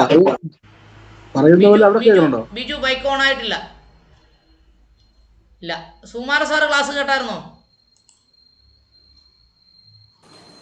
ഞാൻ ക്ലാസ് കേട്ടില്ല, ഞാൻ കുറച്ച് മുമ്പ് വന്നേ ഉള്ളൂ. സാറ് വരുന്നത് ഞാൻ കണ്ടു. അപ്പൊ ക്ലാസ് നിർത്തി നമ്മൾ ചർച്ച തുടങ്ങിയാണ്, അതുകൊണ്ട് അങ്ങനെ എനിക്ക് പ്രത്യേകിച്ച് ഒന്നും പറയാനില്ല. ശരി. ഓക്കെ, അടുത്ത ക്ലാസ് കണ്ടിന്യൂ ചെയ്യണോ നിർത്തണോ? 2 മണിക്കൂറായി.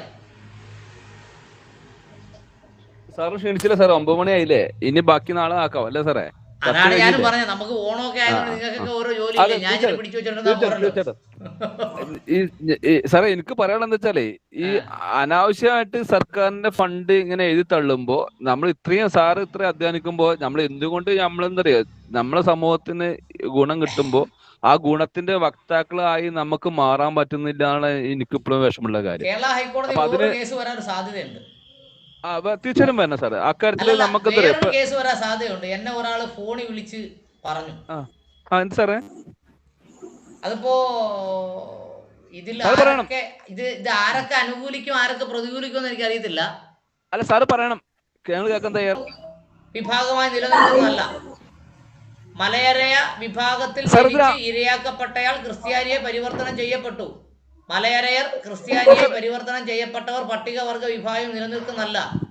വകുപ്പ് 3(9) പ്രകാരം കുറ്റപത്രം നൽകപ്പെട്ടത് നിലനിൽക്കില്ല. Mohanan versus police sub inspector 1996 വിധിയാണ്. കേട്ടു. സാറേ അമൻമെന്റ് വന്നിട്ടില്ലല്ലോ.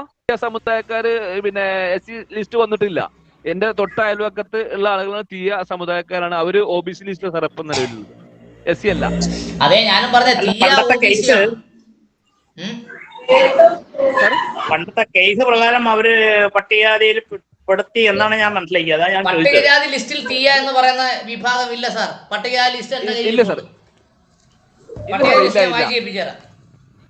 പക്ഷെ പണി ഒപ്പിക്കുന്ന സാറേ, ഇത്രയും കോടികൾ വരുന്ന കിത്താശ്ശേരി എന്തെങ്കിലും റിപ്പോർട്ട് ചെയ്തോ അറിയില്ല. എന്താ പറയാ, കോടികൾ സർക്കാരിന്റെ കോടികൾ വരുമ്പോ അവർക്ക് അനുകൂലമായിട്ട് എന്ത് ചെയ്തോ നമുക്ക് പറയാൻ വയ്യ.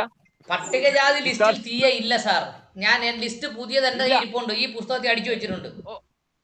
ഓക്കെ സാർ, അത് അഡ്മിറ്റഡ് ആണ്. എന്താ വെച്ചാല് നമ്മളിവിടെ ഒരു കേസ് ആനുകൂല്യങ്ങളില്ല, അത് ശരിയാണ് സാറേ. അല്ല, അവർ തണ്ടാന്നായിരിക്കും അറിയപ്പെടുക. അവർ തണ്ടാൻ അവർ സ്ഥാനപ്പേരാ തീയറുടെ. തീയെന്നും പറയില്ലല്ലോ, തണ്ടാന്നാണ് അറിയപ്പെടുക അവര്. അതാണ് ആക്ച്വലി തീയ. തയ്യാറ് ഈഴവയാണോ? ഈ ഈഴവരുടെ സ്ഥാനപ്പേരാണ് അങ്ങനെ തർക്കമുണ്ടെങ്കിൽ അല്ലല്ല, അതെല്ലാം ചെയ്തു കഴിഞ്ഞു. ഇത് പണ്ട് നടന്ന കേസാ, ഒരു 20-25 വർഷം മുമ്പ്. അപ്പൊ കോടതി അത് അവർക്ക് അനുകൂലമായിട്ടാ വിധിച്ചത്. അപ്പൊ ജസ്റ്റിസ് സുകുമാരനും ഉഷാ സുകുമാരനാണ് അവർക്ക് വേണ്ടി വന്നത്. അപ്പൊ actually they were favoring us. അപ്പൊ ഈഴവ നേതാക്കന്മാരെല്ലാം കൂടി ജസ്റ്റിസ് സുകുമാരനും ഉഷാ സുകുമാരനെ കണ്ടിട്ട് പറഞ്ഞു, നിങ്ങൾ ഇത് ഞങ്ങൾക്ക് വേണ്ടി വാദിക്കണമെന്ന് പറഞ്ഞു. അപ്പൊ അവര് പറഞ്ഞു അയ്യോ സാറേ അത് നേതാക്കളെ ഇതൊക്കെ പട്ടികജാതിക്കാരോട് ചെയ്യുന്ന അല്ല. അവസാനം അവര് പറഞ്ഞു നിങ്ങൾ എന്താ വെൽത്തി ഓർഗനൈസ്ഡ് പീപ്പിൾ ഈ തീയത്തമാർ അവിടുത്തെ പാലക്കാട് അവര് നമ്മുടെ ആനുകൂല്യം പിടിച്ചെടുക്കാനായിട്ട്.